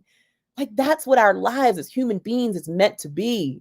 And it's a beautiful thing when you wake up every day and you know that's what you are birthed to do, but not only birthed to do, but that you are executing and implementing and truly walking in divine purpose. So for me, it was getting started with that t-shirt business 2000 and 2009, almost 11 years ago, that has positioned me to be in this space where I do get to touch the lives of hundreds of thousands, if not millions of people, even through platforms like this virtually. For all of 2020, everything I did was virtual, but my business didn't slow down. My impact didn't slow down. It increased. In fact, it probably 10x'd, because people need what you have right now more than they've ever needed it before.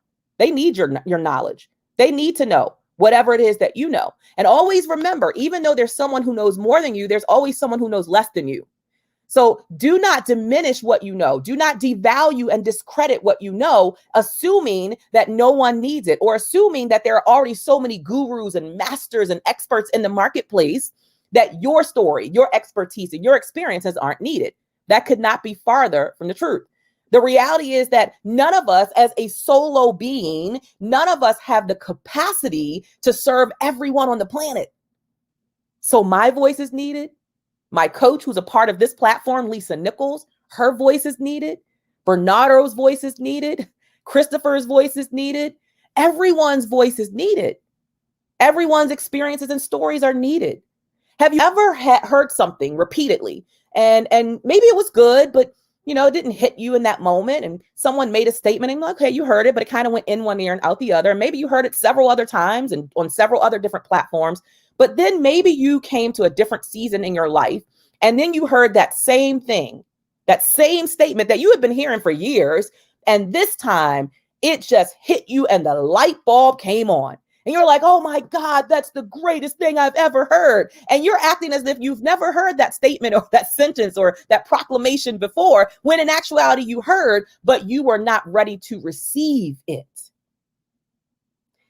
The same way you have seasons in your life, seasons when you need different things, so do other people. And maybe they didn't need that thing that you had last season, but maybe now, today, they're in a different season. Maybe they've experienced a different type of loss. Maybe they're in a space where they're ready for growth and elevation. And now they are in a position to receive what you bring to the table. So do not diminish and do not devalue. And do not think that there are already too many people who are doing what you want to do or speaking about what you want to speak about or writing the books that you want to write books about. There is space for you. And remind yourself of that every day. There is space for me. There is space. There's room for me. And someone somewhere is waiting on what I'm sitting on. So let me give you these 7 things that I believe will help you to move forward as you make that commitment that you're going to make your life bigger than you. And I will start this off by sharing a quote that I love by Tony Robbins. I think we all know him, motivational guru. And Tony Robbins says this: a real decision is measured by the fact that you've taken a new action. And if there is no new action, you have not truly decided. So if you really are ready to make the decision, you've decided that, yes, my life must be bigger than me. I must be a servant leader. I must help the world and other people who are waiting on me. If you've truly made that decision, then your actions will align with the decision. You will not simply talk about it and speak about it. You will actually implement it. So here are some things that you can do to help you. Number 1, acknowledge that you are enough, you are worthy, and you are capable just as you are. That ending part of that sentence is the most profound. Just as you are. Even without anything else, even without any more degrees, any more certifications, even without other people's validation and permission, you do not need the validation and permission of anyone else to show up and be amazing. You've already been given that from a higher source, a higher being. No one can give you permission to be great except you. No one needs to validate your ideas and validate the fact that you are needed in the world, just you. So every day, tell yourself something inspirational about yourself. Every day, make sure that you are showing up, speaking up, and following up so that you can walk into new spaces that will allow you to touch more lives with your unique brilliance. Number 2, upgrade your daily dialogue. Upgrade your daily dialogue. What you say out of your mouth typically is going to be the thing that's going to manifest. There's a quote by Henry Ford that says, whether you think you can or think you can't, you are right. So if you are speaking toxic things, if you are saying, well, I can't, it won't happen for me, I'm not the person who they're going to hire, I'm not going to be at the front of the room, they're not going to bring me on as the speaker, whatever the toxic talk is, you have got to shift that. Unplug.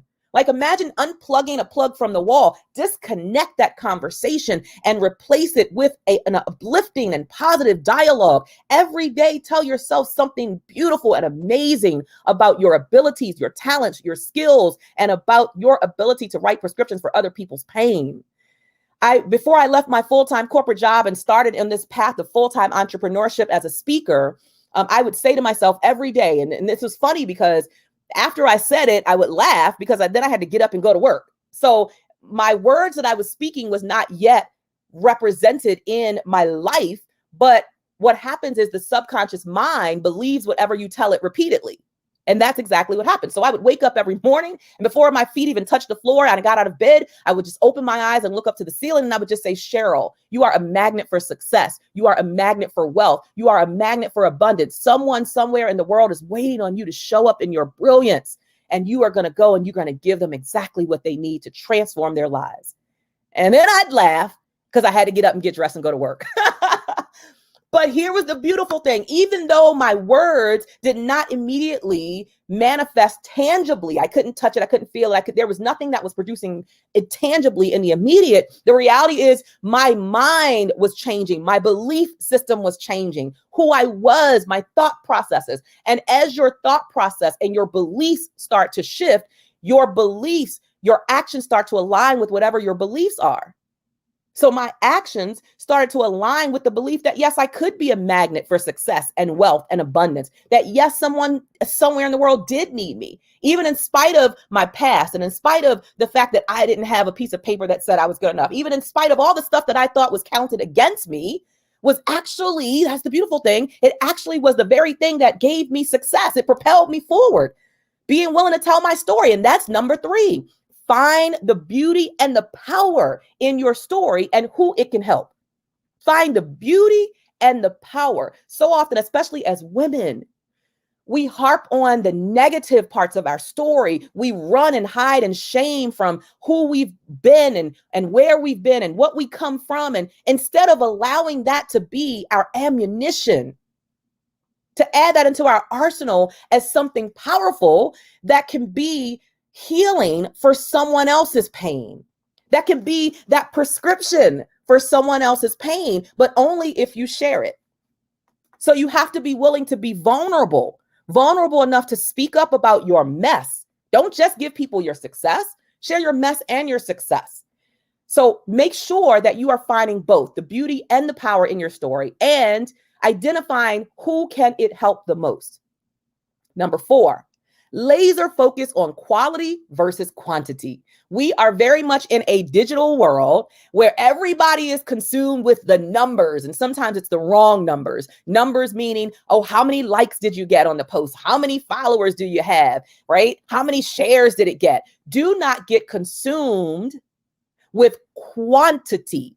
Get consumed with quality and creating impact and legacy. Show up. Share your gifts and don't worry about the number of likes, the number of followers, the number of views. No, you don't have to focus your life on that. Focus on, did I give the best of me based on what I know in this moment to that stage, that platform, that customer, that person, that individual who needed me? Did I give the best of me based on what I know and what I have access to in this moment? And then you just keep growing. Number 5, abandon perfection, paralysis, and procrastination. Again, I'll ask the question I asked earlier. If not now, then when? And if not you, then who? Don't get caught up in it has to look a certain way. It has to be so pristine and perfect. Guess what? Nobody's perfect. Do not create a false illusion for other people that they have to be perfect in order to start walking into their brilliance. You don't want to create that false perception. So show up as you are authentically. I always teach my clients excellence over perfection. So we always want to do things in excellence. We always want to show up as the best, our best selves, right? We're here as a part of the Best You Expo. So we always want to bring the best of us to the table, but not the perfect you, because that doesn't exist. So do not get caught up in perfection paralysis, but also don't keep procrastinating. Do it now. Do it today. What you know matters to someone else today. Number 6, do not get distracted by comparison. There is a quote that says, comparison is the thief of all joy. So remember that you don't ever have to look to your left or look to your right and see what everybody else is doing and compare yourself. And because what that does, it robs you of your joy for what you're accomplishing, for what you're doing, for how you're moving. Stay laser focused, almost like a horse and a racehorse, and they have those blinders on and all they're able to do is look forward. You want to just keep your eyes on you. on what you want to manifest, on the lives you want to touch, on what legacy you want to create. Stay focused on you so that you don't get distracted by what everybody else is doing, or what you think they are doing, or what the perception is that they're doing. And last but not least, feel the fear and do it anyway. Yes, when you're doing something new that stretches you, when you're taking risks, when you're going for those big things, those big projects and those big goals and dreams, it's supposed to scare you. Like, that's why there's only a small percentage of people who ever walk fully into their calling and their destiny and their purpose, because most people get scared and they turn around and say, I just can't do it.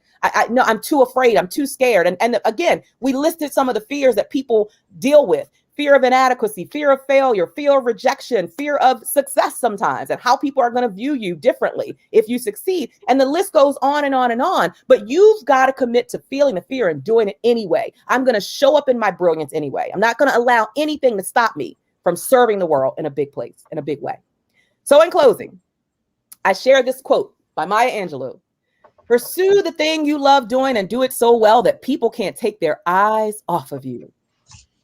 Because them not taking their eyes off of you means they're being inspired, they're being motivated, they're being empowered, which means ultimately they're going to be transformed. Please connect with me at CherylEmpowers.com and all across social media at Cheryl Empowers. Thank you so much for having me.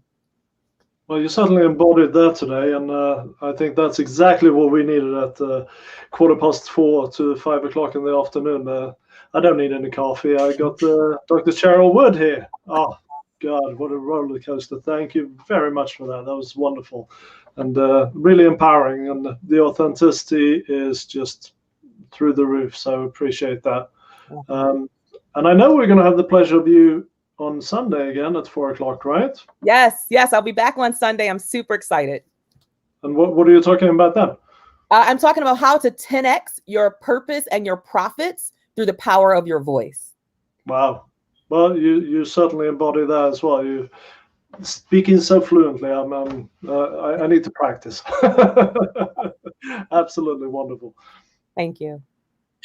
I wonder at which stage you were taking a breath sometimes, Dr. Cheryl. You were just so invigorated. I was thinking to myself, does this lady breathe, or is she just are you operating on hydrogen, or what is it that just keeps you pump?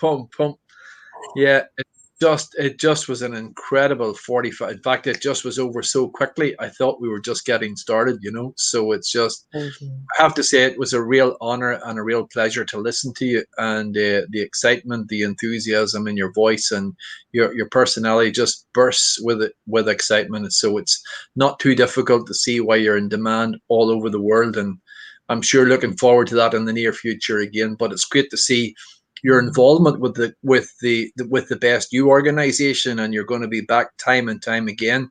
Now, as Christopher mentioned, on Sunday on the stage again at 4, and then part of our new TV setup that's coming. So it's just, I know you're going to be an absolute powerhouse, empowering so many people.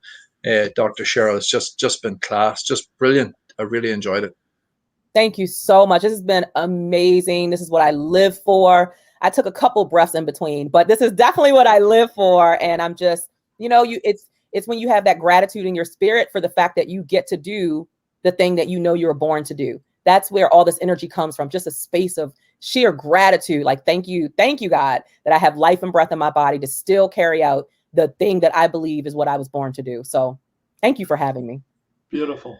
Been a pleasure. Thank you. You're most welcome. I look forward to seeing you again on Sunday.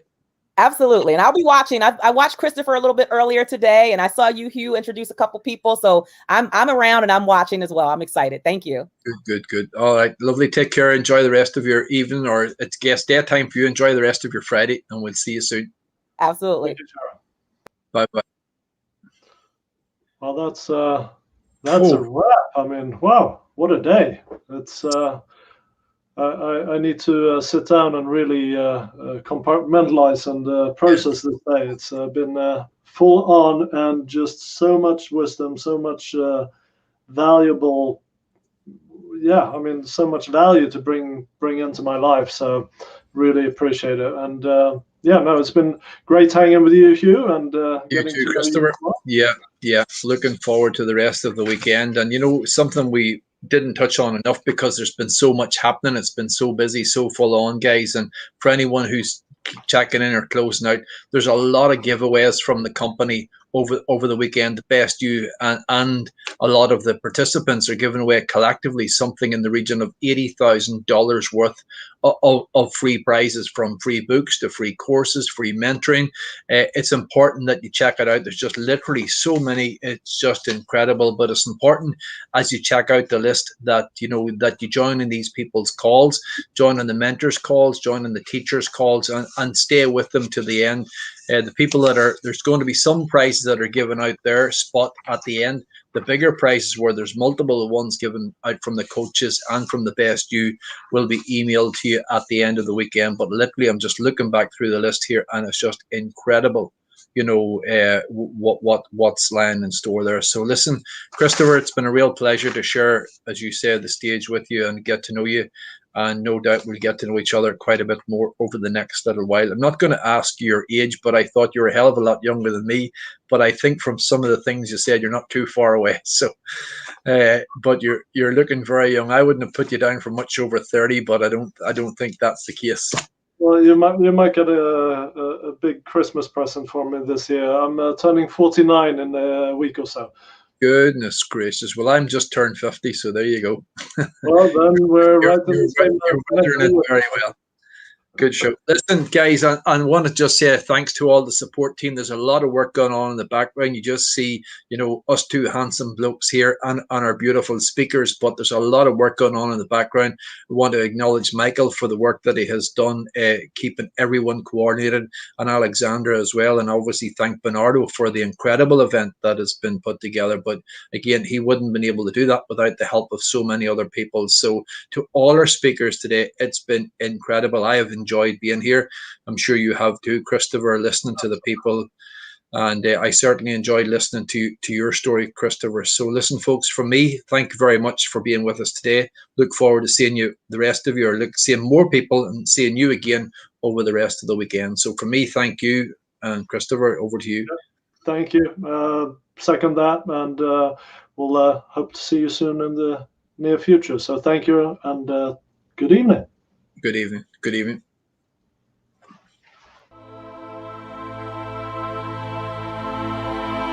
My passion is to set people free by helping you transform any area of your life more effectively and faster than anything you've tried before. I do this by unique abilities gifted to me through 2 near-death experiences that allow me to help you change your frequency, changing your life.